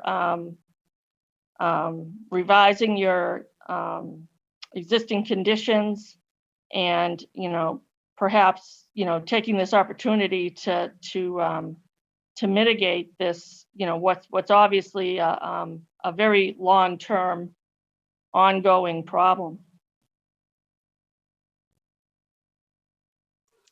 Okay, thank you, Ms. Towner. So Beta is currently conducting the stormwater review on behalf of the town. So we haven't received their report yet, but we will, I assume, have their comments through the planning board fairly shortly. So we'll take a look at that. And Mrs. Hool, if you can just heed, some of the, conditions that Mrs. Towner is referring to. And, maybe, why don't we wait till we get the report and we can take a look at it from Beta? And, we can see if there's anything additional that may need to be done to address that, if that sounds okay. To the chair, I also, aside from, just, the source is obviously stormwater, but the concern is the path that it's taking over this chemical plant, and the fact that there aren't any existing structures. So what comes out into the street is untreated and does pose environmental hazard, and it also it does drain into the Indian Brook. It goes down. It ultimately goes into the drainage structures on Legacy Farm North Road and into the Indian Brook. So that's an area of critical concern. Understood. Thank you, Mrs. Towner. Okay, do we have any comments or questions from any other public members in attendance? Okay, so Mrs. Hool, I guess we'll continue this out to our next meeting, which is August 10th. Does that sound okay? Yes, Give that you sounds enough fine. time? Yep. Okay. All right, great. And if you can just please send Kim an email memorializing that request, that would be great. Thank you. Thank you so much for your time. Have a good evening. You too. Thanks. All right. Mass laborers training. This is a continuation of a notice of intent at 37 East Street. This is the Conti building. Good evening. Good evening, Mr. George Connors. Connors. All right, we're going to continue that one, and we're going to do the crane tonight. Okay, so we're going to continue the Conti building Please, continue dredging as well. to August 10th. Sure. Okay. And I'm sorry, what was the second comment? Continue dredging as well, pond dredging. Okay. And while we're at it, we'll continue number 8, the restoration plan. So all we'll be dealing with tonight is crane. I'll send those continuances tomorrow. Okay, yeah, if you can please send those to Kim, that would be great. Okay, so just for the public record, just to clarify, the Conti building for the Mass Laborers Training Unit, Mass Laborers Training, the pond dredging for the Mass Laborers Training, and the restoration plan for the Mass Laborers Training are all continued to August 10th. So we'll move on to the Mass Laborers Training continuation of the notice of intent for the crane building. So the crane building, at the last time we talked about alternatives analysis in the river zone. This particular diagram has got hatched areas. One is the detention basin, and the other is area beside it, delineated in kind of a odd polygon that partially includes area below the detention basin. But starting looking at this plan, there's the hatched area, which is really the only riverfront area under the definitions and the preamble to the wetlands regulations for this. The wetlands regulations in dealing with 1058 say the presence of natural vegetation in the riverfront area. So really the natural vegetation in the riverfront area is that hatched area. Then we have a bit of a gravel driveway, and then we come into this field that goes all the way back to where the septic field and the crane building are proposed. And you can see that right through the middle of that detention basin is the 100, and just at the edge of the crane building is the 200-foot river zone. But back to the field area, that area is limited to basically a grass field in that entire area, and has again, literally no riverfront habitat values beyond that striated hatched area. And that really doesn't meet the preamble in the presence of natural vegetation in the area. We're proposing that the basin that is there with the wet meadow mix and the upper area around it and to the south east of it will become a meadow. I remember the talk a little bit earlier. Somebody had some interest in a meadow out there at Hayden Road. This will be a meadow in that area. The Wetlands Protection Act at section 4.3D allows mitigation in the area. I'm not so sure that we're really invoking mitigation because it's really not an area that has much habitat value. We did include a very skeletal look at the analysis for wetland habitat evaluations in the DEP handbook. But there's really no significant adverse impact to this particular project. I think it boils down to some interests or some concerns over the parking that are in front of the crane building. That end of the building is what's the entrance to the building. You can see it's sort of broken off there so that there's a front section of the building, and that's where they go into their offices and operations center. And then the back of the building is where they have an open ground floor where they'll dig and do various things. We need to be able to get into that building from fire protection on 3 sides. So that brings us that driveway along the back side, the south side there. The area to the northwest of it is existing as a driveway going all the way up to Laurel Canyon Drive. So then we come into the end of the building, and we do have to get to the back of the building for fire protection purposes. I had met with the fire chief out there on this particular entire project the end of last week, and we went over various aspects of access and radius for their trucks and bridge loadings and things of that nature. But basically, I think that in terms of what's there and in terms of what is proposed, we are creating much more significant habitat in an area that it didn't exist. There was a comment from Matt on the euonymus that's out there. They've been removed recently for the installation of the utilities. In our little report to you guys last week, we showed a overall of the GIS in the area showing that line of shrubs that were along the edge of the field near the road. They have been removed. They are an invasive species. I don't even think you can buy them in Massachusetts anymore. But basically, if we look at the area on that plan, we're proposing about almost 40,000 square feet of what I would say are enhanced habitat area with the basin and the field. And I think that the most important thing is that A, there's no significant adverse impact to using this area, and B, we are providing an area that's well over 100 feet on average where it didn't exist. It's roughly about 150 feet at the widest point in that field area. And then from the parking lot of the crane building to the northeast through the detention basin, it's somewhere around 70 feet. So 150 plus 70 is well over an average of. I would suggest that this particular project, from a safety perspective, from an access perspective, and from enhancing the habitat values out there, and no significant adverse impact, actually I think it's a positive impact, should be allowed in this particular instance. Respond to questions and comments and suggestions.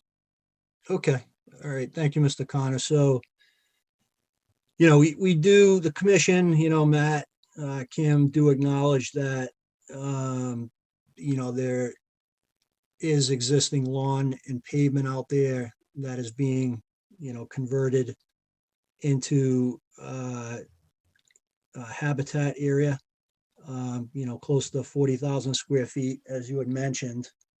So, you know, that's a, you know, an enhancement that, you know, the commission appreciates. I guess to getting to the thrust of, kind of Matt's comment.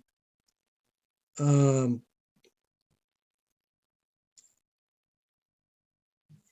not to put words in Matt's mouth, but, the comments are here. I mean, is there anything that can be further done in terms of, shifting the building farther away from the riverfront area, or, decreasing the footprint of it?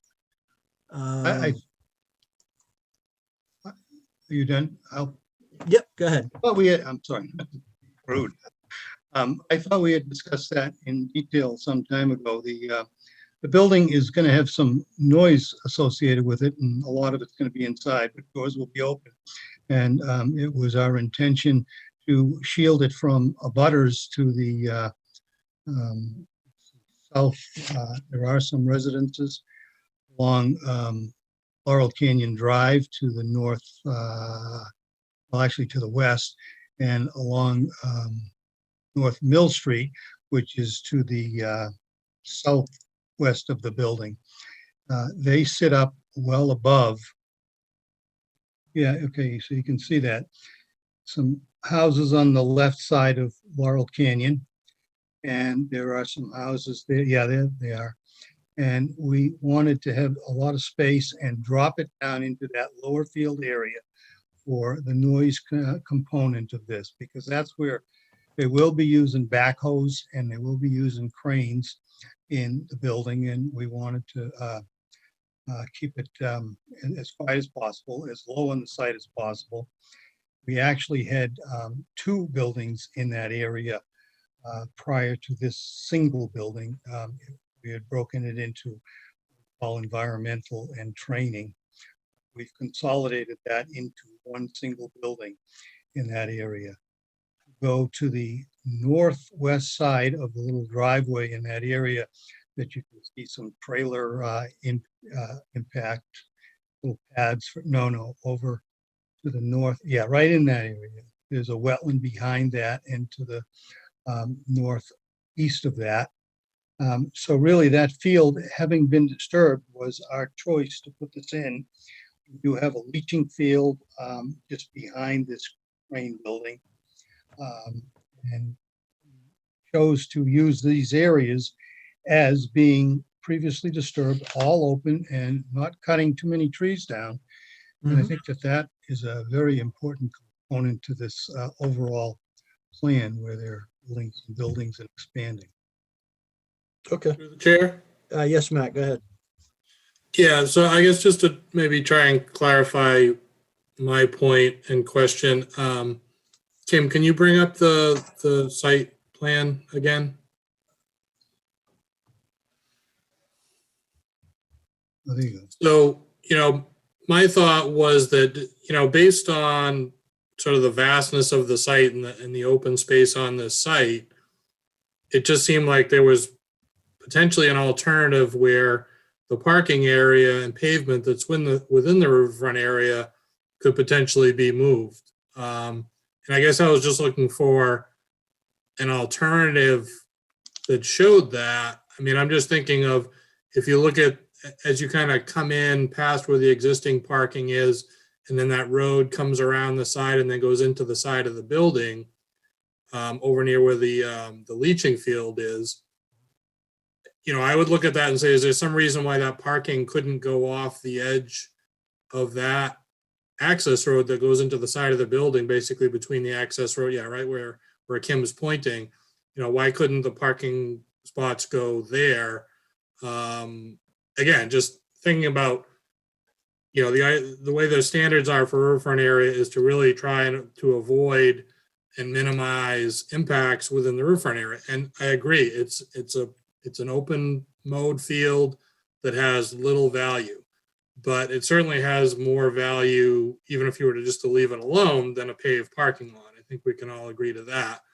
And, once you turn something into a paved parking lot, it's never going back to something else. So it's highly unlikely. So, my thought is, and recommendation is, looking for ways to just absolutely minimize that, where it seems like you've got a lot of space on this site. And if you can demonstrate why it's absolutely can't be done, then that's, then the commission can just have that information to make their decision. And I guess it just didn't feel like to me that there was, all the alternatives were really fully fleshed out for where either parking or some of these other little structures that are shown within the riverfront area couldn't be located outside riverfront area. And I'll just leave it at that. I don't want to belabor the point, but that was really my thought behind sort of my last comment on that. Well, I Okay. can address the structures out front. They're, the emergency generator and the pump, that large rectangle that's on the top of that area is mostly covered. The small square is just a little tiny pump house for fire protection. It has a huge underground storage tank that will pump into the building, and there's a diesel generator there. Those are located in an area near where fire access and vehicular access can take place. They're small pads. The parking that's at that area is about 18 feet deep and about 100 feet, 11 spaces, so a little over 10 each, 110. It's a fairly small footprint. The driveways, I would suggest, still be there. In terms of moving some of those parking spaces, yeah, I'm sure we can get some in front of that leaching field, probably a third of them or a half. And I don't know that's a bit of a trek to the front of the building. I don't know that it makes much sense. But again, we look at this as the very beginning, the preamble of 1058 is the presence of natural vegetation. So based on that, going to work in an area that is not a riparian area and moving forward with what we're proposing, I think is a pretty good trade-off. I don't particularly want to belabor this either. I'd like to close it tonight, and if that is a condition that says we take those 11 spaces and move them outside of the 200-foot riparian riverfront zone, I'm happy to accept that, but I really don't want that. So eight spaces, you're saying we could move over to the leaching field as a condition? Give me 1 second to scale it. Yep. 1, 2.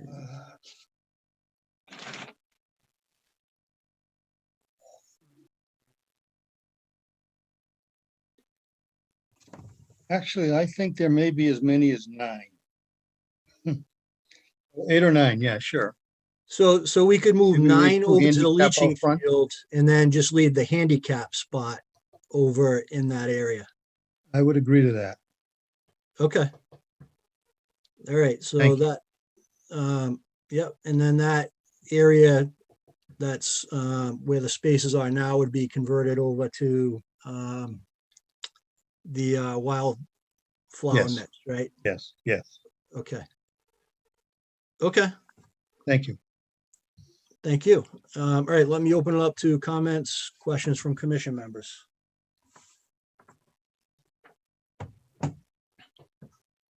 Through the chair, Yes, Kim. I guess this is a question as much for Matt as it is for the commission. Does the commission feel comfortable with the existing alternative analysis provided that would meet, muster with DEP under 1058?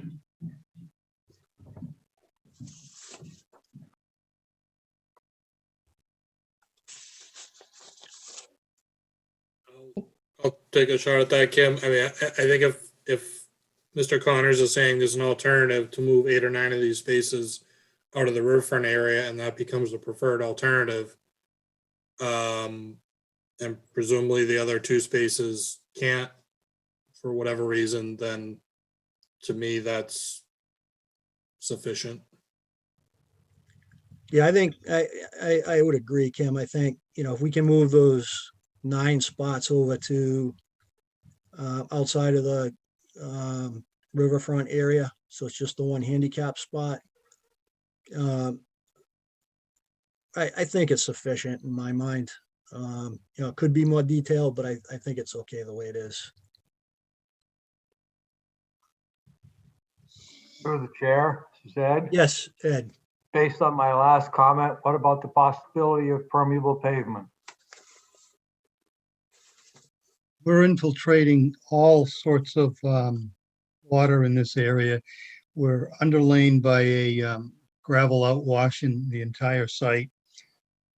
We have a detention basin that's going to infiltrate.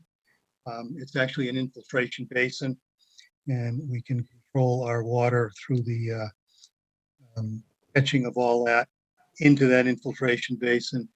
And I can assure you that you'll get all the infiltration you could ever get with and more than permeable pavers in the long run. Okay. Okay, questions, comments from other commission members? Through the chair. Question? Yes, Kim. Sorry, a couple more things. I'm assuming that the commission may want to show PIBs on any kind of revised plan. Yes, good point. So that would be a condition, Mr. Connors? PIB? Yes, I did send over a concept PIB for the 3 projects we're talking about. I'll just amend that a little bit. Did you have any problem with what I sent for it as if it were to go through as proposed, Kim? To tell you the truth, I didn't get a chance to go through it today. It came over in my inbox today and I was booked. I can take a look at it tomorrow. Well, basically everything in the hatched area will be PIB.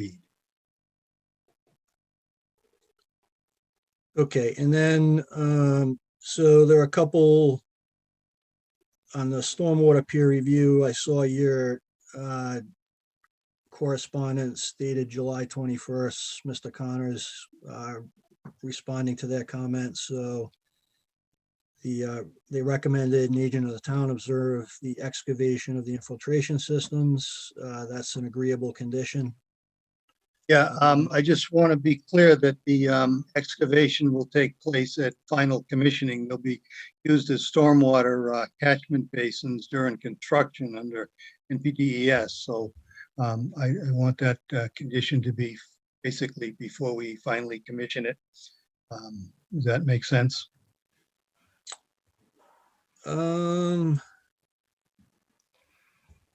Jeff, can I comment on that? Yes, Melissa. Go So ahead. if those are going to be used as temporary basins, are they going to be left above final grade to prevent siltation of the underlying soils? Or can that be a condition? That certainly can be a condition, but what we do is we clear out whatever is in there after however long the construction period takes, and then scarify it and put in the new soil. They're not commissioned until everything around it is stabilized and growing. Last thing on the project. Okay. Happy to have anybody look at that before that, because in the interim, it's almost. Yeah, I'd agree with that, Jeff. If the soil evaluation is once it's brought to final grade, but to leave it like a foot above during construction. Sure. When it's serving as a temporary basin. Yeah, protect the integrity of the underlying soil is fine. So, so you're amenable to a special condition to that effect, Mr. Connors? Yes. Yes.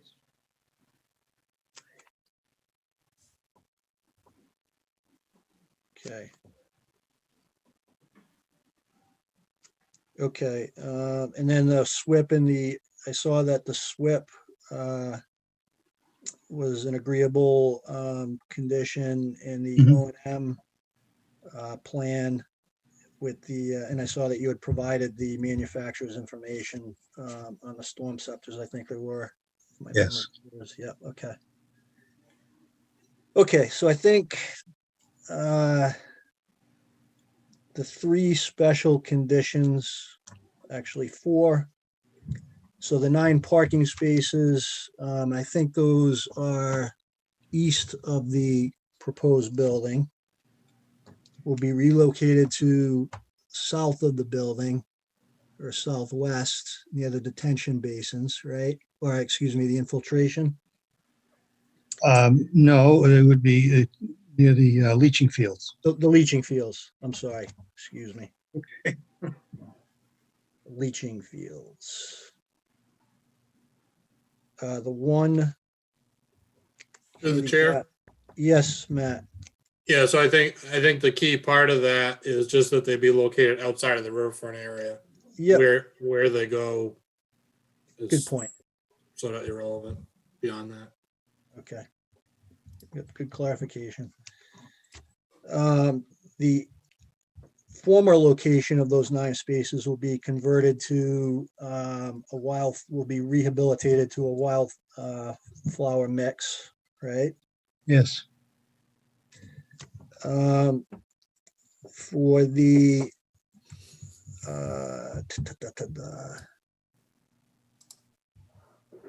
for the infiltration systems, they'll remain 1 foot above grade during the construction until they're finalized,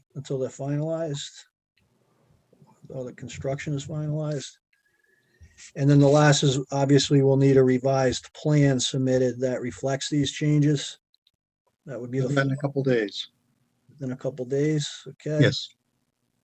Matt, Kim, am I missing anything? PIB.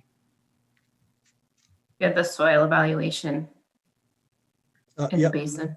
the soil evaluation of the basin, thank you. The plan would reflect the PIB location. And the PIB location. Good thing you guys are here. Help me out.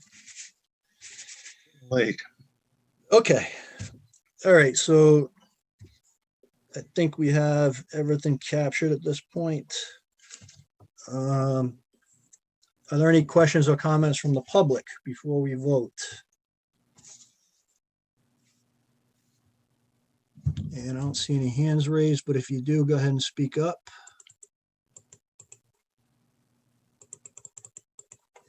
Okay, if I can get a motion to close and approve the notice of intent for the Crane building with the special conditions specified as discussed. This is Ted. I'll make that motion.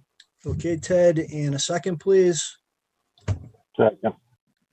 That was Jim, and we'll do the roll call vote. Melissa, Aye. Carrie, Aye. Janine, Aye. Ted, Aye. Ed, Aye. Jim, Aye. and Jeff is an aye. Okay, great. Thank you, Thank Mr. you. Connors. Thank you. And if you can just remember to send the continuation request over to Kim, that would be great. I've noted that. Thank you. Thank you. Have a good evening. I'm here for one more. Okay, yep. So Babin, 50 Lake Shore Drive. This is a continuation of a notice of intent. Okay, I think we have Vito was on the call, and he's going to put up a couple of diagrams, and then we'll talk about the area of impervious. That was a question from last time. Yep. Okay, perfect. Thank you. Yeah, the screen. Vito, you have the steering wheel. You're in the driver's Okay, seat. I think, is that being shared right now? Yes. Okay, there we go. Hold on, Vito, I'm still sharing. Oh, okay. Unless you want me to just keep these plans. Oh, that's your screen that's on there? Mhm. That's fine. Oh, Does that That's work, fine. Vito? Yeah, yep, that's that's fine. fine if you want to share yours. I'm on top of it. Okay. So this is the proposed condition.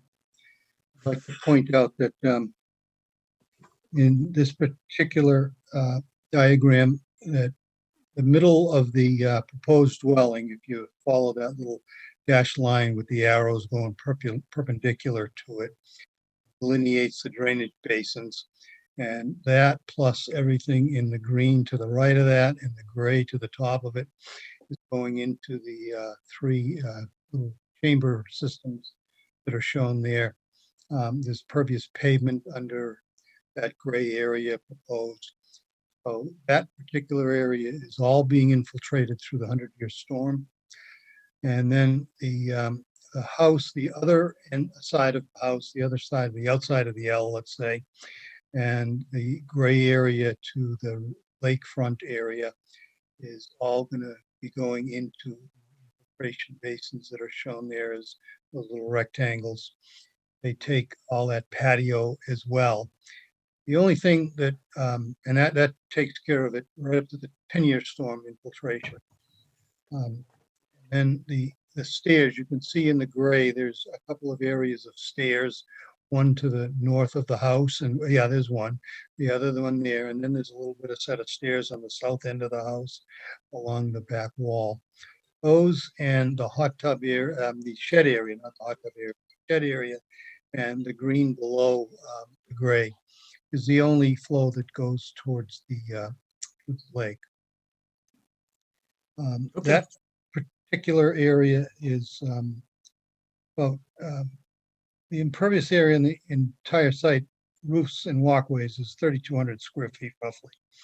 And there's 2,600 square feet of pervious pavers. There's about 900 square feet direct impact going towards the lake.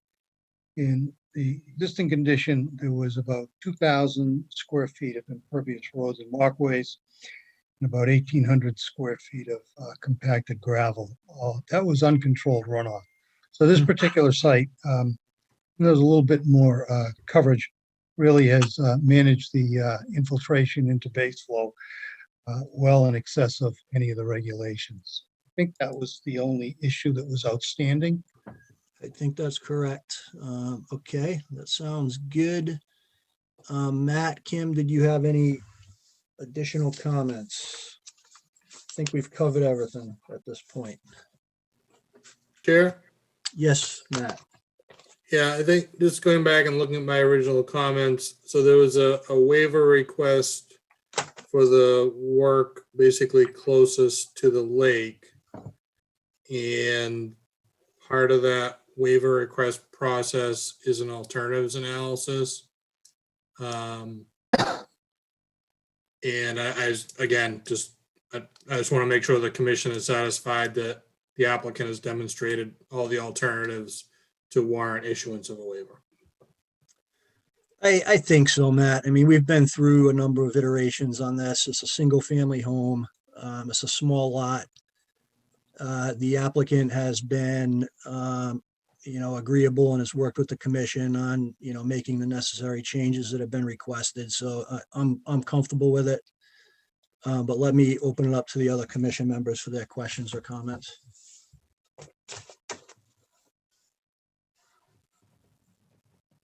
Sure, through the chair, I'll ask a question. I seem to remember we asked whether there could be some work done on the concrete wall along the lakefront to maybe make that more natural in exchange for the expansion of the size of the patio. But I don't remember, I thought we left that with would you consider making the lakefront a little more natural? And I'm not sure if we've addressed that or if my memory is off. I think there was I think we did talk about that, Ted, and it was the two areas kind of at the terminus of the wall that were going to remain vegetated, is my recollection, with native plantings. Revegetated. Or revegetated. Circular things on either corner. Right. It's all ornamental area, the shrubs we showed before on one of the pictures, well maintained. And now it's native plantings, right? Yeah. Was proposed. Yeah. All those boxwoods and yews and things. I think that, yeah. Okay, and those pictures are helpful. I don't remember seeing those pictures, but those help me with understanding what the concrete is on the plan. So, okay, thank you. Thank you. Okay, any other questions or comments from commission members? Questions or comments from the public? Let me just scroll through. I don't see any hands raised, but you can speak up. Okay. All right. Through the chair. Yes, Janine. The two docks are existing, right? We don't have to worry about whether there's permits for those or not. Right, they're in different permitting process. So they are existing now, correct? I thought I Right, saw. those are existing. Yep. Okay. Yep. Okay. Through the chair, Yes, Matt. just to clarify that, I think Mr. Connor stated that I don't think they were permitted through Chapter 91 prior, but they are being now. Is that correct? That's right. Okay, so when those permits are completed, if you can just file that documentation with the commission, that would be great. So we just have it in the project record, Mr. Connors. Yes, okay. All right, thank you. Okay, if I can get a motion to close and approve the notice of intent for 50 Lakeshore Drive, please. Through the chair, Yes, Kim. did you want to vote on the waiver request first? Yeah. So,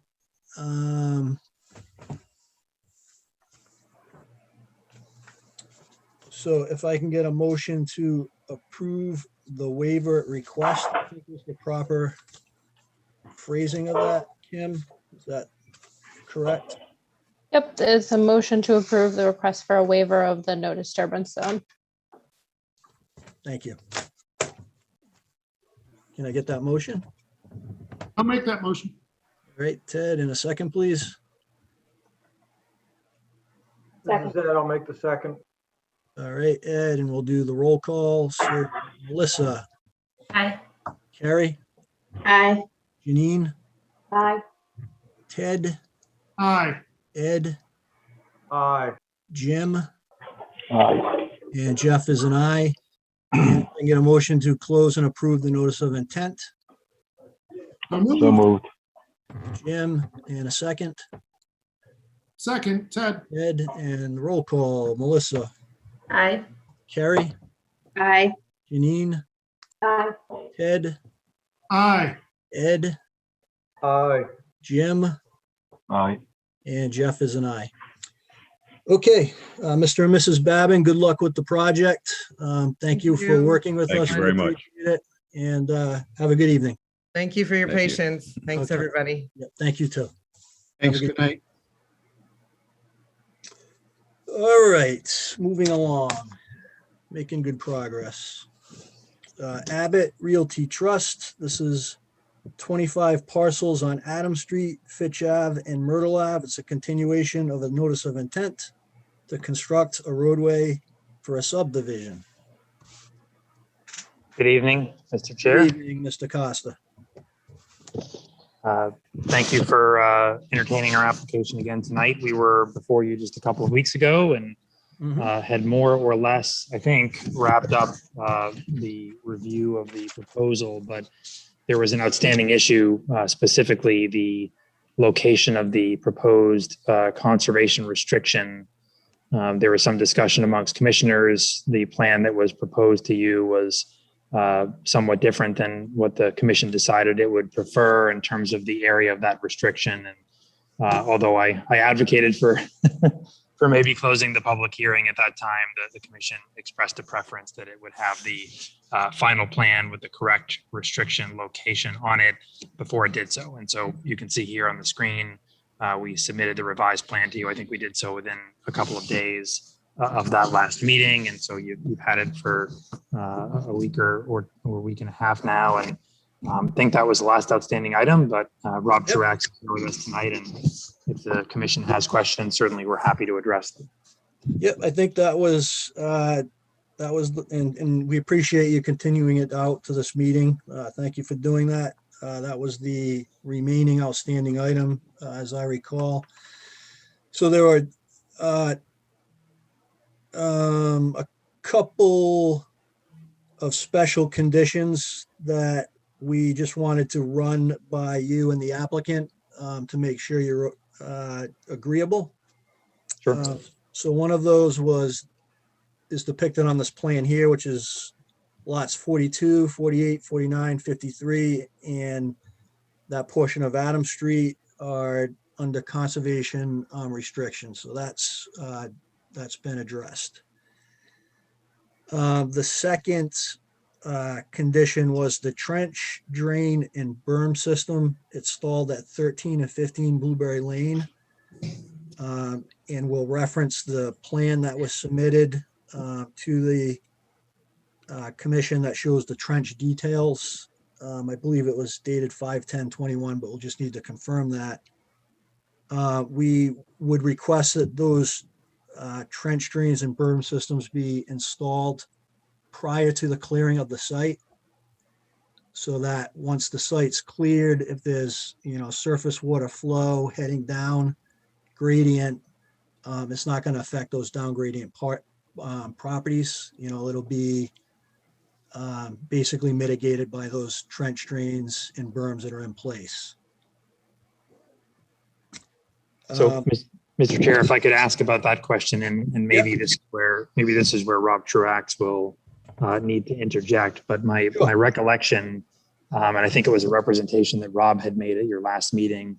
He was the one who had the face-to-face direct communications with the owners of at least one of those two properties. We communicated with them by email as well. And I think he had said at the last meeting that there was a concern or a request maybe made by one of the property owners that the trench drain be installed, but that the same sort of berm that was proposed on the other side of the property not be installed because they didn't want that berm in the middle of their backyard. Am I capturing that correctly, Rob?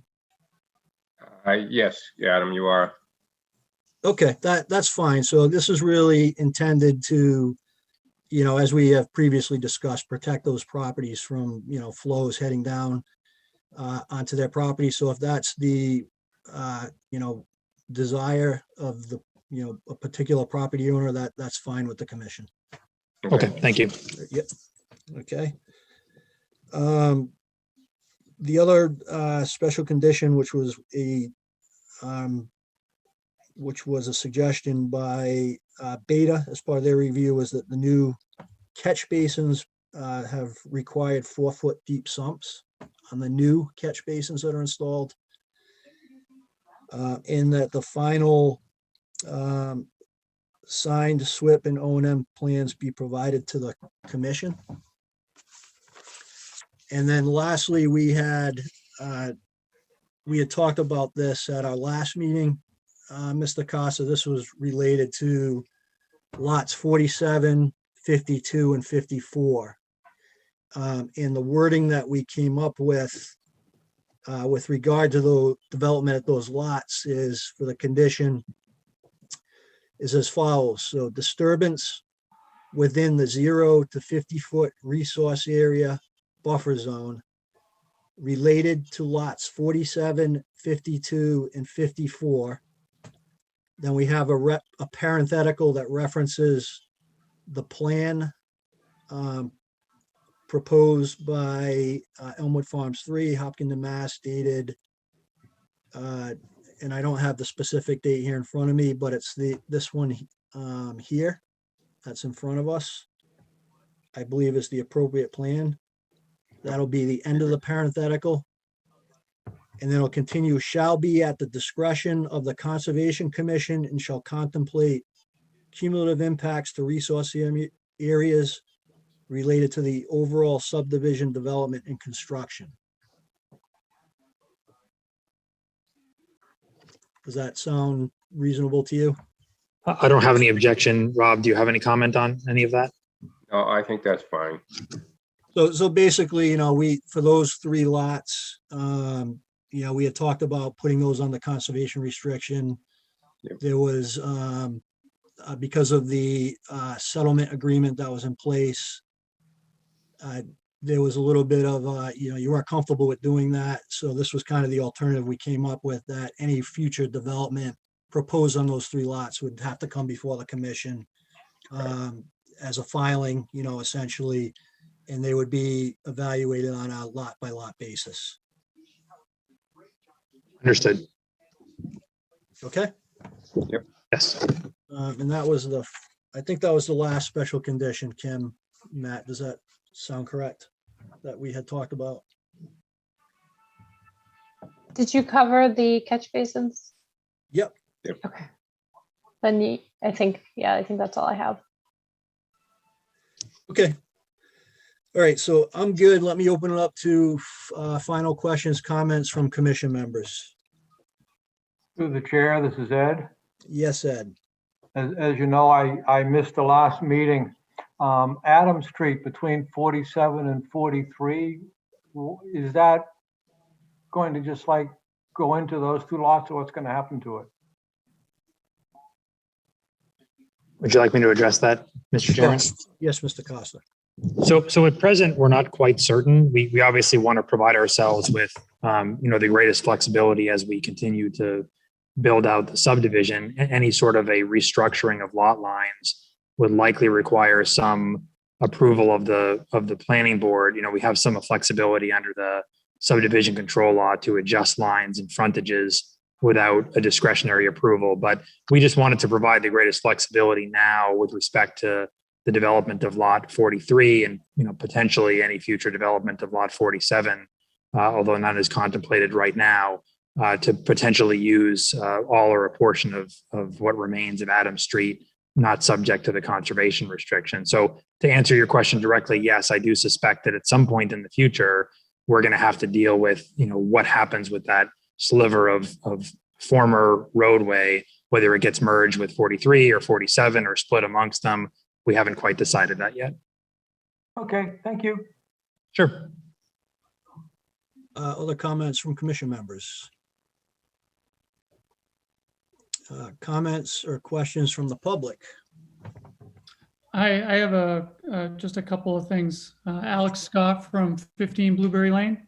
Yes, Mr. Scott, go ahead. Did I understand correctly that the drainage is going to be installed prior to the clearing? Yes, that would be a condition. Okay.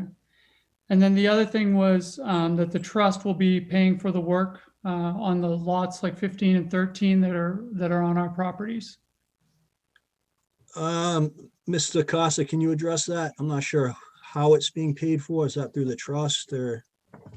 That's correct. It would. I don't know the entity that would actually write the check per se, but it would be paid for by the applicant or an affiliate of the applicant. We're certainly not expecting the Scotts to pay for it. We did provide, and I haven't had any direct interaction with you, Mr. or Mrs. Scott, but I did prepare several weeks back, in fact, prior to the last meeting, a couple of letter agreements that we sent out to the Scotts and the Montgomerys that attempted to sort of capture the commitment that we've made. And certainly, we would hope to get those signed. It provides us access to the property as well, which we'd need a right of access if we're going to enter the property to make or have our contractor enter the property to make the improvements. But the expectation, of course, is that it would be paid for by the applicant and not by the Scotts. Okay. Yeah, we had just emailed Mr. Truax saying, like, could you just add a line in that letter that you had prepared? Right. So maybe, I don't know if it got lost in the emails or. Yes, I wasn't aware of that, but we can certainly do that. Okay, thank you. Okay, thank you, Mr. and Mrs. Scott. Any other questions or comments from the public? I don't see any hands raised. Okay. 30 years hence, I think we're ready to close and approve the notice of intent for the Abbott Realty Trust 25 parcels on Adam Street, Fitch Ave, and Myrtle Ave. If I can get the motion. I'll make that motion. All right, Jim, in a second, please. Second, All Janine. right, Janine, and we'll do the roll call vote. Melissa, Aye. Carrie, Aye. Janine, Aye. Ted, Aye.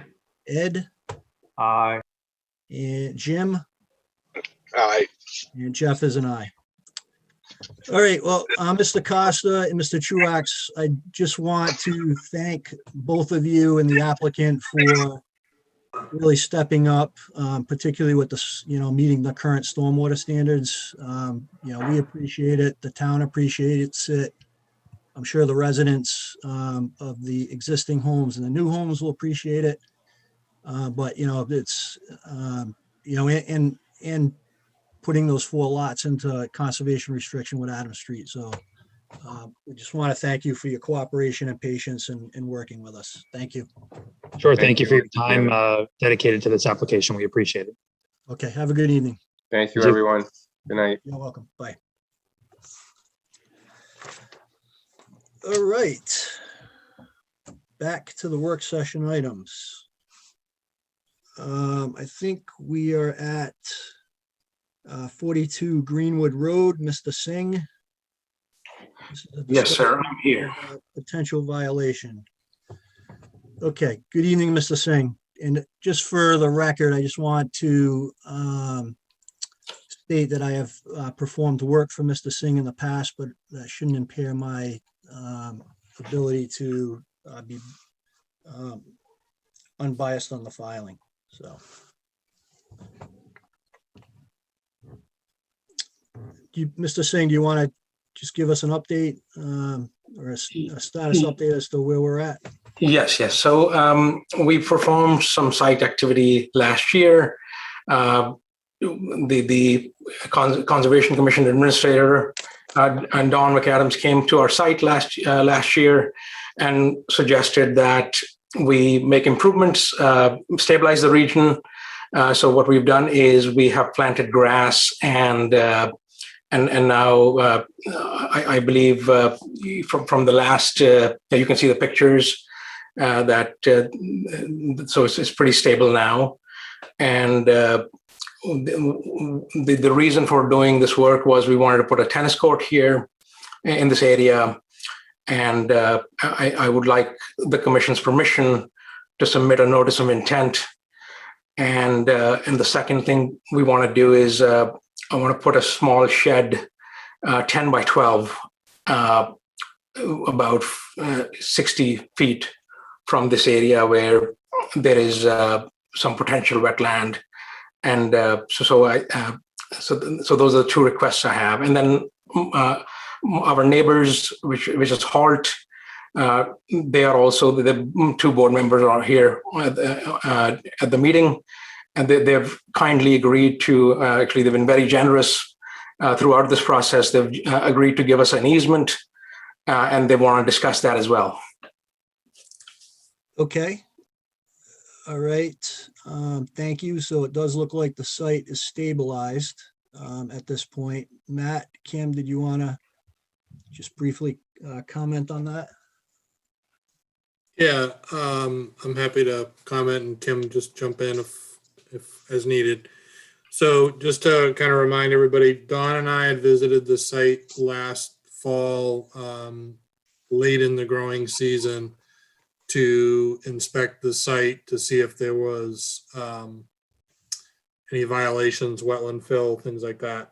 And at the time we were out there, it was really impossible to determine, well, if we had made a determination on the presence or absence of wetland, I think we would have, Don and I agreed that we would have to fall on the sort of on the conservative side of, yeah, it appears there are wetlands here. And then kind of go from there. And so that what we discussed with the commission and with Mr. Singh was maybe it made most sense to wait until you can see kind of the area, what the area looked like before, to wait until this spring or during the growing season to go out and have a better assessment of it. So that's what Kim and I did. We went out there a couple of weeks ago and observed that the site had been quite nicely stabilized. All the open areas of soil that you see in these pictures were stable with grass. And in looking at the site, we did determine that there are wetlands quite close to the area where this work had been done in the past, as far as sort of that stone retaining wall and fill area. And as Kim's showing there, there's sort of a low swale that's got plenty of hydrology and plenty of wetland plants growing in it. As far as whether there was any actual fill of wetlands in these areas in the past, whether it be before Mr. Singh acquired the property or after, still remains a little in doubt. I think certainly there was some wood chips that were blown into the wetland, probably during the time that Mr. Singh owned the property, because he had mentioned he had had some tree work done out there, and certainly the wood chips look fairly recent. I don't think they're a huge detriment to the area, and I think probably trying to clear them out would likely make more of a mess than do any good. So I think at this point, I think my recommendation would be that there's really no need for any wetland restoration out there. I think if the area is just sort of left to go about its natural way, it'll recover quite nicely. It already has started to. So that'll be my recommendation. Certainly, Kim and I can answer questions if the commission has additional concerns or questions on that. Then I think the sort of the second part of the equation that we had spoken to Mr. Singh about on the site was if he were to move forward with filing a notice of intent, obviously he'd have to have somebody come out and flag those wetlands and determine buffer zones and things. And we had recommended to sort of have the discussion with the commission, which is basically this discussion we're having now, as far as what the commission is likely to approve as far as setbacks for something like a tennis court or I guess a shed, so that he has some guidance whether he wants to invest in the delineation and engineering services necessary to prepare an application. So I think that's, as I said, happy to answer questions about the impacts or not. And I don't know if Halt wants to speak to their desires for any kind of restoration on their lands. And then we can, I guess, go into the discussion of giving some guidance to Mr. Singh. Okay. All right. That's great, Matt. Thank you. I don't have any further questions, but let me open it up to the other commission members. Through the chair, this is Ed. Yes, Ed. Can we go back and look at the plan, please? The lot plan? And as I whined about earlier, making sense out of these little pictures on my screen is very difficult. But is there was there a permanent immovable barrier located on the property? Through the chair, Yes, Kim. it looks like the plan denotes a permanent encroachment barrier that roughly follows this kind of squiggly line here. Okay, so my question then is where is the proposed tennis court, et cetera, with respect to that?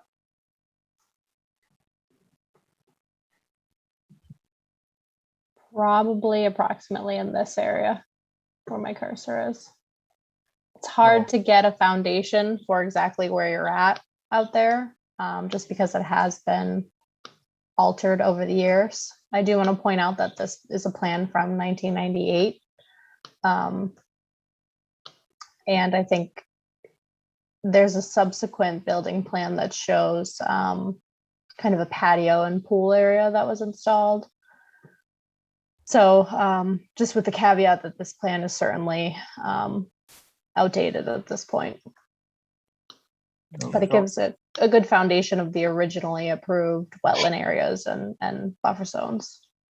So my concern is if it is beyond the PIB.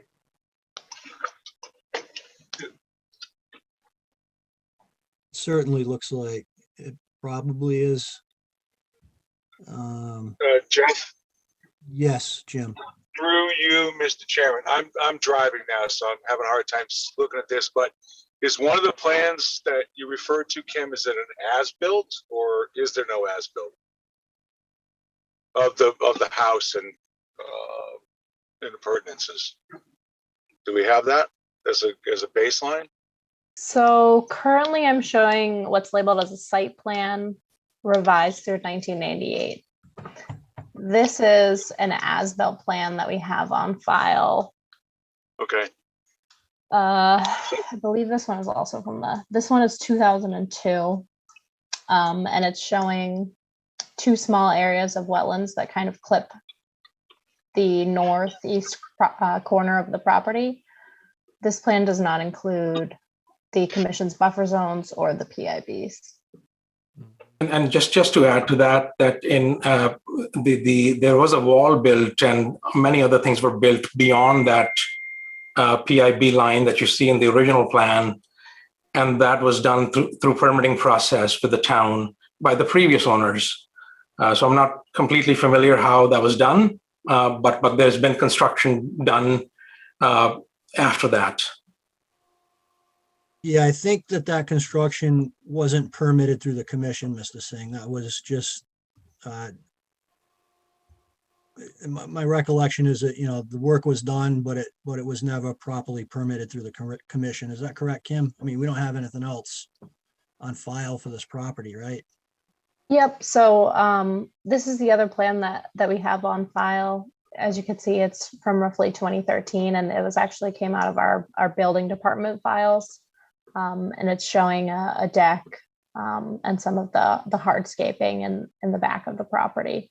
But it does not look like there is a corresponding conservation file for these improvements. Through the chair. Yes, Matt.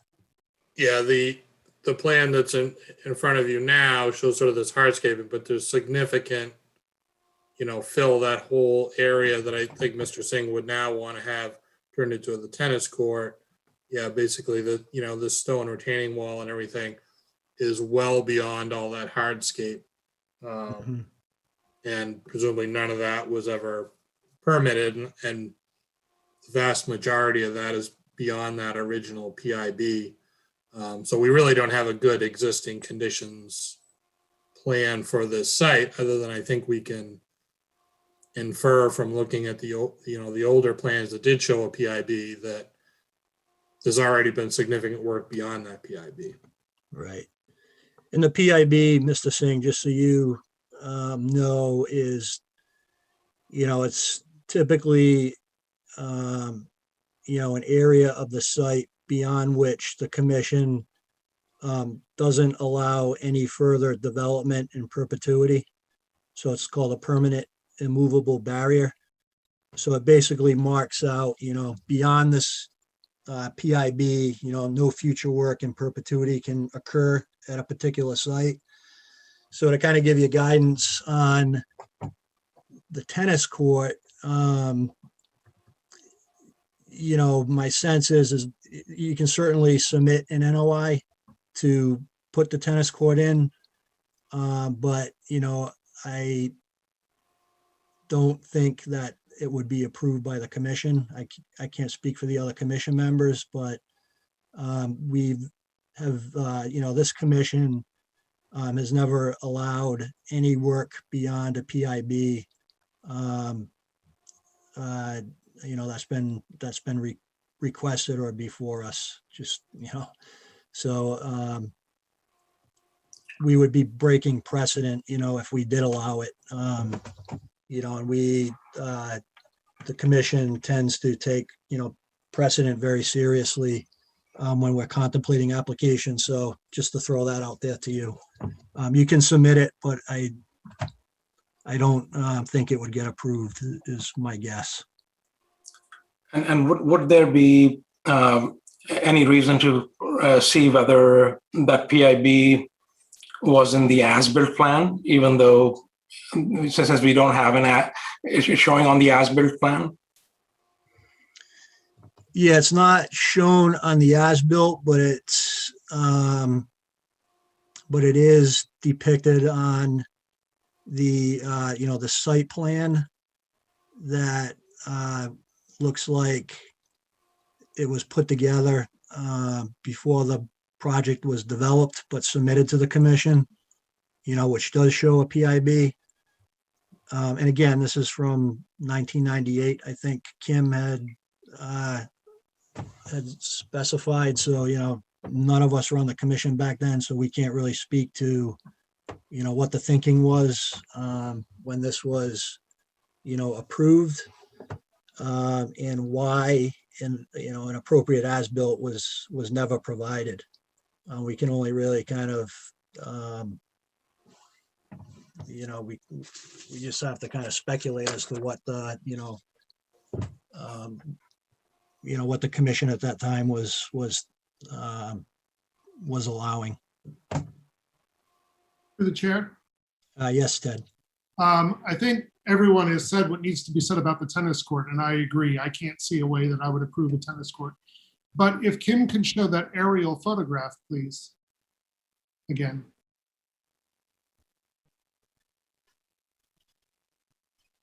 There it is. I don't know if it's a discussion for tonight or not, but I would love to see that area that is grass to prevent erosion return to something like that photograph back there. So not only would I not approve a tennis court, I think we need to get some trees back in that backyard. But probably we'd need to know where the wetlands are and what we have jurisdiction over. So those are my thoughts. Okay. Any other comments from commission members? I mean, to just in response to that, Ted, I don't think we know, or it's been documented when that area was cleared of the trees.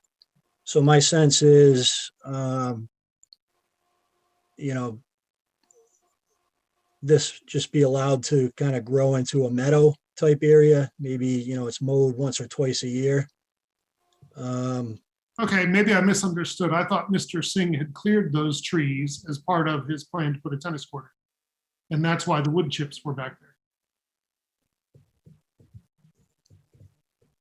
I think there were some trees, not in this area, but I'm speculating at this point. I don't know. Kim, Matt, do you have any other information, or Mr. Singh, can you give us a little bit of color on that?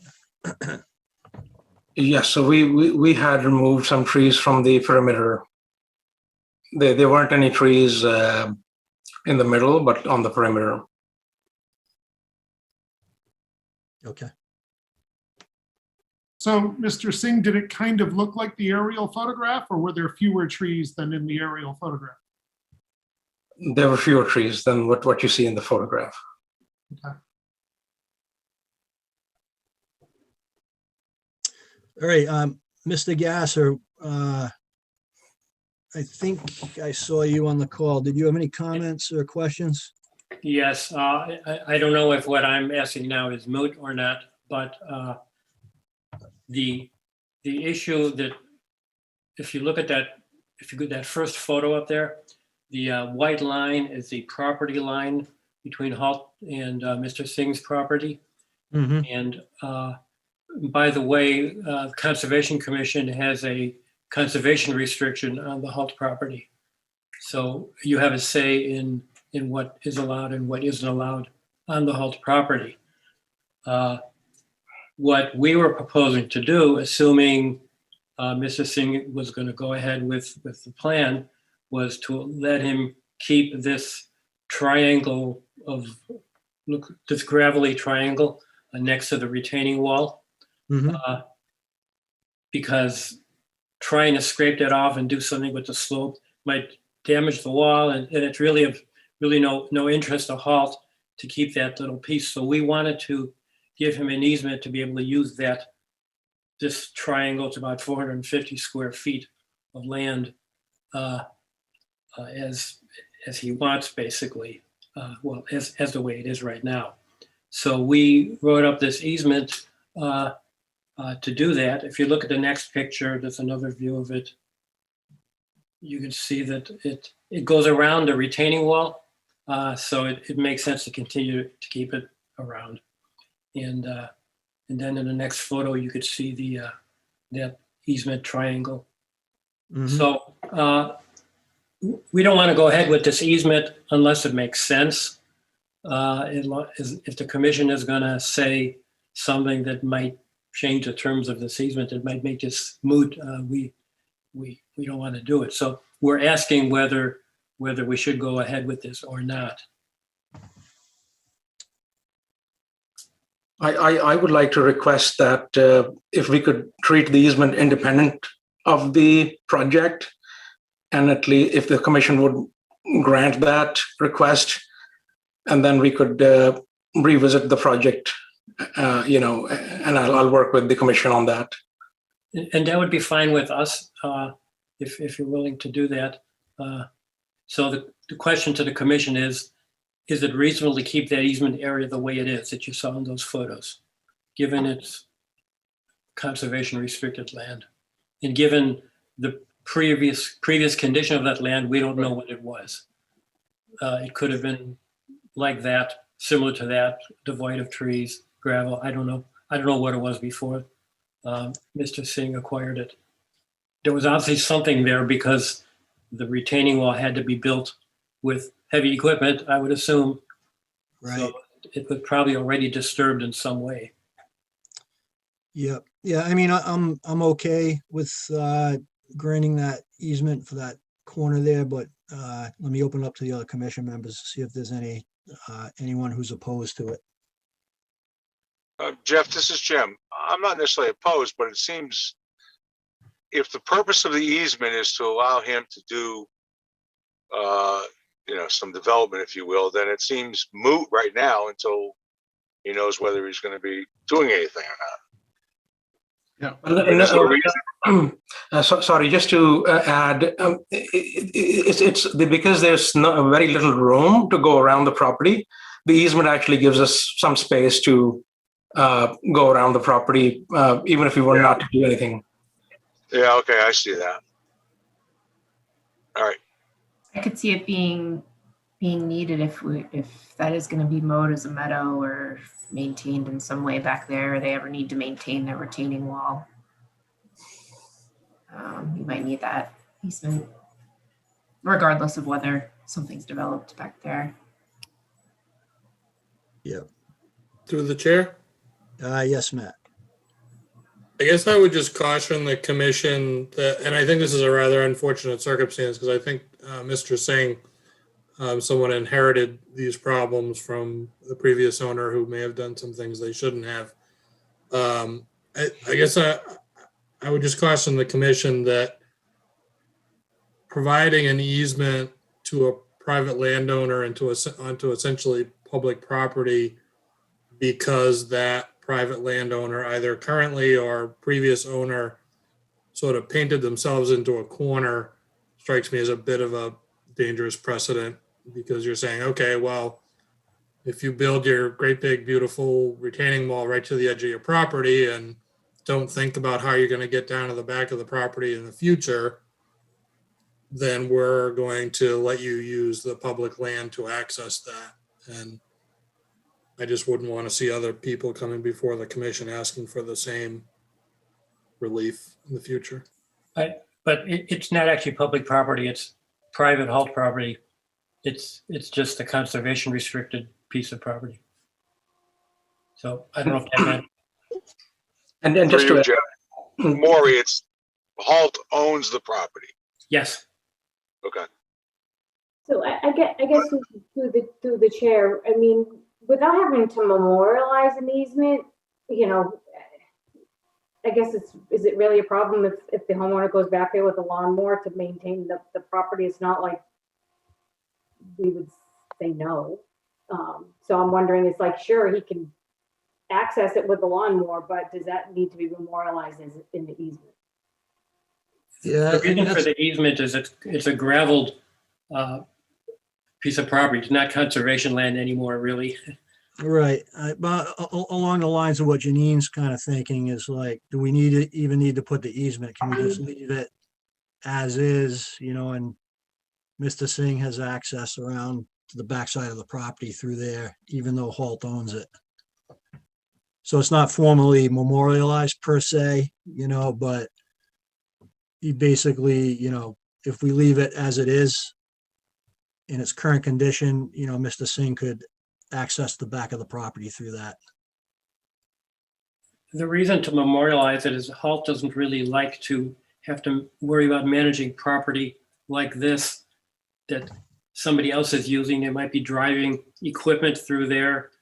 The conservation restriction doesn't allow motorized equipment and so on. There are things we have to worry about when it's like this. So we'd rather kind of wash our hands of that little piece of property and say we don't really want to do anything with it. We don't want to worry about it.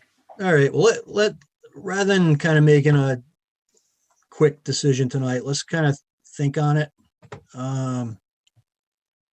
until the next meeting and then regroup. I don't want to make a rash decision. let's table it, think about it. We can kind of talk about it with Kim, Matt, and see what the best outcome is. Does that make sense to everyone at this point? Through the chair. Yes, It Ted. makes all the sense in the world to me. It would really help me if we could superimpose on, say, the thing we're looking at right now, that PIB from 1998. Because if the PIB says that nothing can be built back there, then there's no reason to have access to back there. So to help me decide on that easement, I would really love to see where that PIB would be on the current property. Yeah, no, I think that'd be helpful. And, back to Melissa's point, just give the homeowner, that area to go back there and mow, a couple times a year, whether they need the easement to do that or not, we'll have to figure that I out. guess what I'm saying is if all of that back there is beyond the PIB, there's no reason to mow it either. That's a valid point. Yeah, I mean, I guess through the chair regarding the PIB, we need to reestablish it somehow. Like even if if the wall is beyond it, I mean, somehow do we have to put it back on the property? Some kind of medallions to say this was the PIB, just so more stuff doesn't happen back there. Because obviously there wasn't a PIB on the property because, well, they removed it. The prior homeowner just took it away. So do we need to reestablish something back there as a PIB? Probably, it probably, I think it probably would be prudent to do that, although I don't want to have the homeowner go through the expense of having to have the site, surveyed and a new site plan drawn up. Maybe there's, we can, let's table this and kind of think on it for a couple of weeks. I don't know if we could take yes, Jim. I'm sorry, I didn't mean to interrupt. No problem. I agree I agree with continuing and being able to think about this. I had a question for Maury. Maury, are there any other instances of encroachments like this that will, arise in the future? But on any property Halt owns? Yeah. That's going to come before us, where we're going to see the same thing. Well, the reason this is coming before you is because you have a conservation restriction on it. Right. There aren't any others. There aren't any others like this. Okay, thank you. I see Chuck's hand up, or maybe not. Through the chair, this is Ed. It may be that this doesn't apply to any other Halt properties, but we certainly are on open space have dealt with and maybe dealing with similar situations. I think to points that have been raised to just go ahead and say, yeah, let's do this easement. I mean, I look at that wall that is like a foot off the property line, and I wonder what the zoning office would have to say about that. As has been mentioned already, maybe I don't remember what was with this one, but with other ones, the whole idea of a precedent is a scary thing. And I think we need to be very careful. Thank you. Thanks, Ed. Okay, Mr. Singh, can we just table this until the next meeting? Absolutely. Okay. Yeah, let us kind of, I mean, I think we just need to kind of vet out. I think Mr. Daushi had his hand up. Oh, okay. Yes, Mr. Daushi. Thank you. I did. My concern was similar to what Ted indicated, that it would be useful to have comparison of existing conditions and the original PIB and wetland delineation. However, I'm speaking now as simply a private citizen, former wetland consultant, that to determine more accurately what had occurred, whose responsibility and what the remedy would be, that is up to the commission. But and the reason I lowered my hand was because it appeared that you were going to be continuing the discussion from the point of view of HALT, where for which I'm a director. I totally agree. The area of HALT's concern of encroachment has been appropriately addressed. Okay, thank you. All right, let's continue this out until our next meeting, August 10th. Give us a little bit more time to kind of think about, what we want to do out here. Okay, Mr. Singh. Great, thank you very much. Okay, thank you. Thank you. Have a good evening. All right, Marathon Solar, a request for a certificate of compliance. Kim, you went out there and took a look at the site? I did. Let me see if I can pull that up.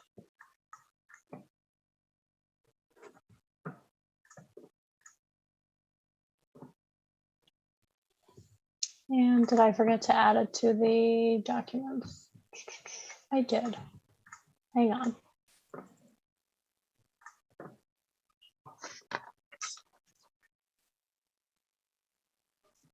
$18.79.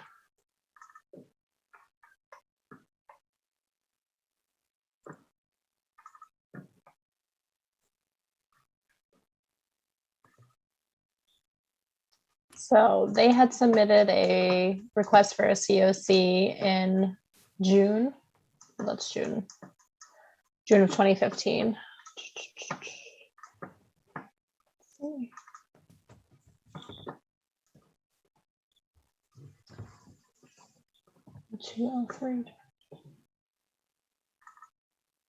Okay, so Matt had reviewed this site a couple of times.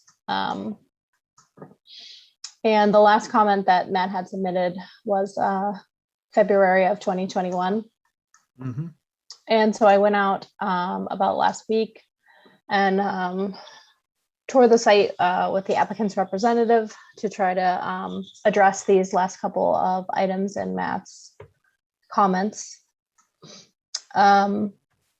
So the remaining comments were surrounding the erosion control barriers. A 10 to 12 foot swath of vegetation was removed. Ellie recommends that the applicant describe the reason for this removal and that the area is to be maintained in the future or left to revegetate.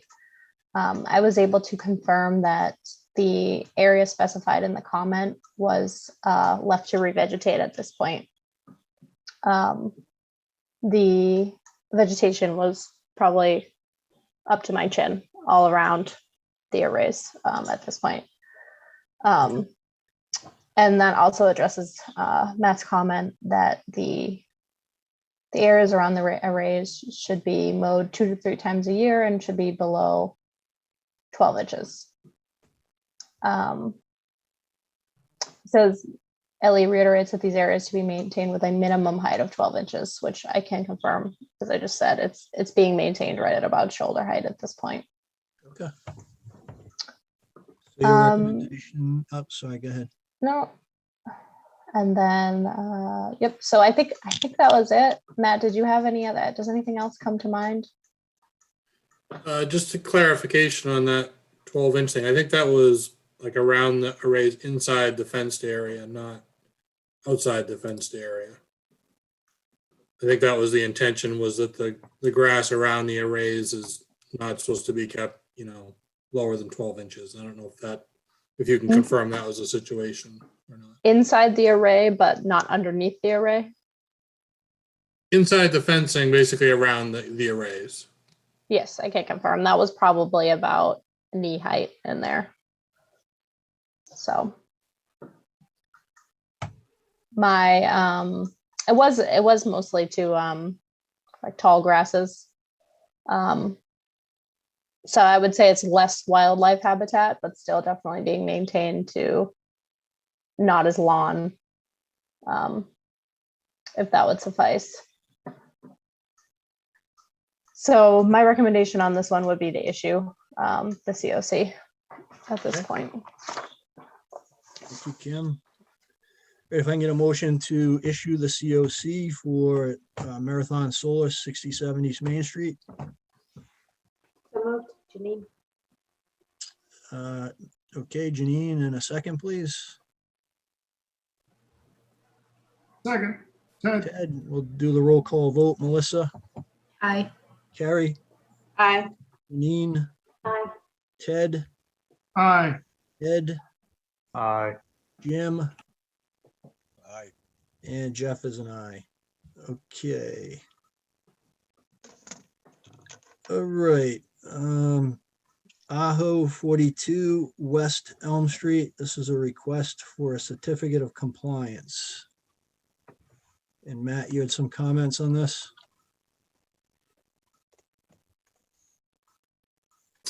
Yeah, all pretty minor. I went and looked at the site today and everything was stable. The erosion controls consisting of pretty degraded wattles. There's definitely some, somebody can go in there and pull the netting at least off the wattles around the site. That should be done, I think, prior to handing over the COC, but everything's stable. Everything looked as it's shown on the as-built.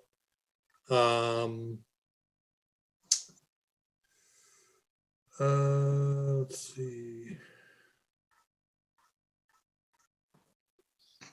Yeah, it was a recommendation that the applicant can demonstrate that the rooftop infiltration was done per special condition 60, and that the stormwater management system is being maintained and repaired as needed per special condition 61. Mm-hmm. And then I think I seem to recall that the CR was all squared away and done, but again, just confirmation. I don't know if Kim may have that documentation, just to make sure that that's fully put to bed. Okay, so there's a few more boxes that need to be checked off before we can issue this. Sounds like is your recommendation. Yeah, unless there's somebody on the call here tonight to address those. Is anyone on the call? I don't think so. I didn't recall seeing Mr. Aho. Nope. Okay, so Kim, if we can just let him know that, he has those few remaining items to complete before we can issue that, that would be helpful. Please.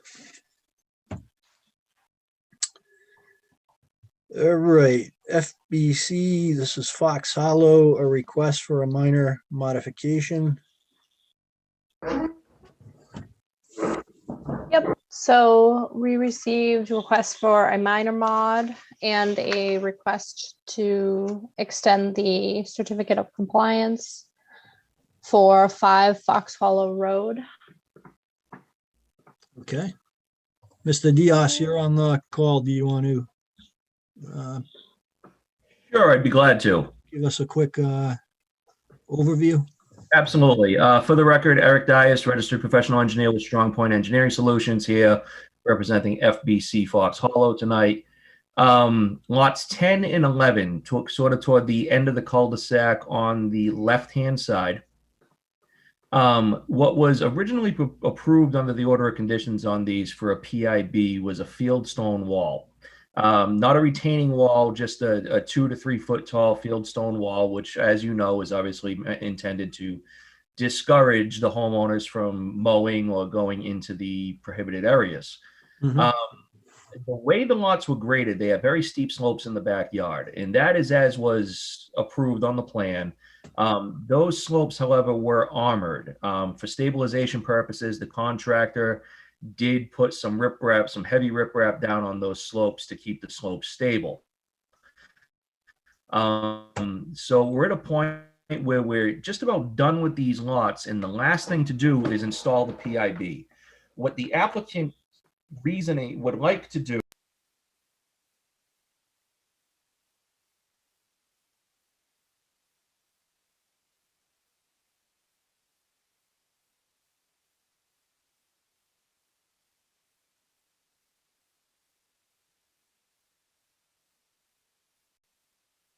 HCAM programming is supported by viewers like you. Thank you. And by Webster First Federal Credit Union.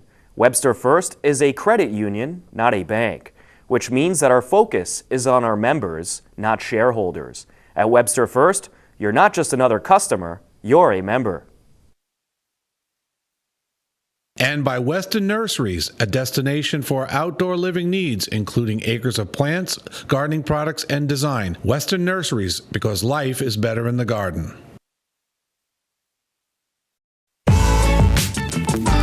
This is HCAM TV.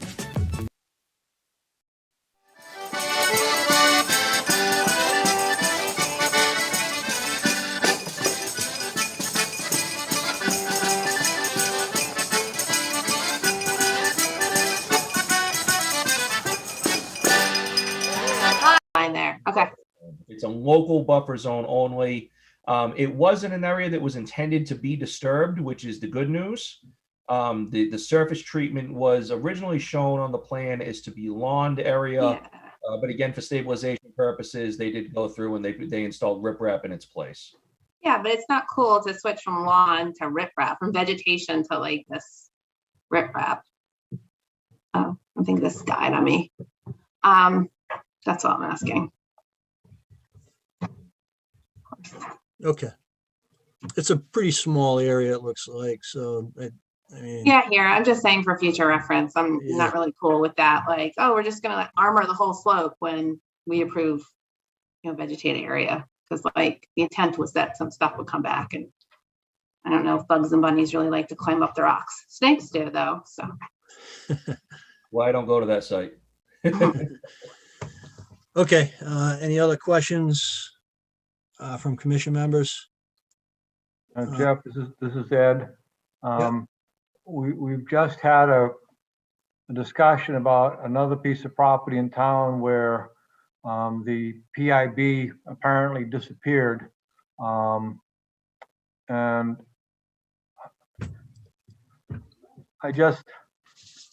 the idea of a couple of posts stuck in the ground with a medallion on it, with the ability to proceed back into what's supposed to be restricted area, conservation restricted area, just leaves me a little cold. That's all. All right. Yeah, we do, in the, with regard to the PIB, we do give the applicants the ability to decide, what PIB they prefer at the site, whether it's fence, stone wall, spaced rocks, or the medallions. So that, that's consistent with what we've done on previous sites. So I'm fine. It looks like the proposed markers spaced, pretty close together. Matt, Kim, does that look good to you? I believe that they're spaced appropriately and in a large enough quantity based on the size of the site from my visit today. Yeah, I think so too. Okay. Yes, my only question on it, Jeff, would be, would it make sense to put those at the top of the riprap slope and then maybe down the side? Like, why not, if that riprap is essentially not ever usable, I don't know if that would be a significant change from the original approval, but I guess where they might actually be seen. Whereas at the bottom of the slope, it's presumably it's going to get overgrown and they'll disappear. To get back to Ed's point, I guess. Through the chair, what I would say to that is that at the bottom of the slope, they actually encapsulate the septic system area and keep the septic system area outside of the PIB. To the extent that that septic ever needs to be accessed for routine maintenance or anything like that, we're going to want it to be outside of the PIB. The other thing that I would suggest is we wouldn't take any exception to a continuing condition that those PIBs, those markers be maintained, which would obviously then give the commission some enforcement capabilities beyond what they would normally have if they just closed out an order without that sort of a condition. And we would certainly memorialize and put them all on the as-built, so that way that there's always a record and you don't run into what you ran into on the prior case, where nobody really seems to know where the PIB is supposed to be at this point. Mm.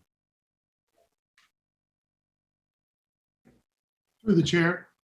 Yes, go ahead. Can I propose as an in-between route a relatively, I assume, inexpensive split rail fence instead of a stone wall? That might satisfy Ed's concerns, but also not be terribly cost prohibitive for the developer. Just a thought. I would, through the chair, split rail fences are more expensive than you think they might be right now. Unfortunately, the cost of lumber is very, very high. What I might suggest is if we're not comfortable with the markers, I know the chairman mentioned some spaced out boulders. Maybe that's something that we could look into as opposed to a solid wall if the commission's not comfortable with just the markers on the trees. Yeah, maybe we could do that, Mr. Diaz. Maybe, put the placard or the medallions up and then some spaced boulders as well. Is that something you'd be amenable to? Full disclosure, I would have to discuss that with my client. I don't know that I have the authorization to make that agreement tonight. Okay. You want to do that and check back with us? Why don't I do that? And if it makes sense, I can certainly work with your agent on that matter and get us an answer before the next time the commission meets. Perfect. That sounds good. And just to be clear, that was a combination of tree medallions and stones, right, Jeff? Correct. Yes. Yeah. Yep. And just so I'm clear, and I can report this back to my client, the boulders, are we looking 20 feet on center, 25, 10? What's typically done in a case like this? Yeah, I think 25 feet is fine. 25 feet on center. So Matt, Kim, does that sound okay to you? What's the total length of the width of the lot? I don't have it off the top of my head, but just looking at what we've got here, if we're spanning from lot line to lot line along that 125-foot buffer zone, we got to be looking at 150 feet, 200 feet. And how far do you have the current PIB spaced? Those like right now, they're probably every 40-ish feet is what we're proposing for the placards. Yeah, so it seems reasonable if you put like a boulder in between each set of the posts or placards or whatever they are. Mm-hmm. So you're kind of doubling the total number of markers there. Okay. Yeah, I think that's a good suggestion, Matt. Just eyeballing it to the far left, though, it looks like those two trees are a little further apart, maybe two boulders between there. Yeah, thank you, Kim.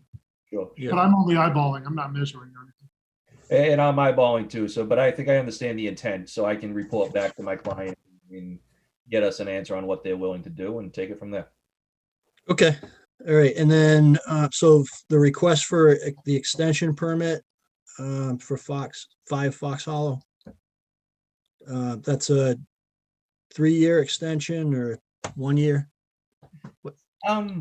I think we can probably get it done in one. We're very close to wrapping this up. Like I said, once we work out this PIB situation, we're going to come back in with a request for a COC.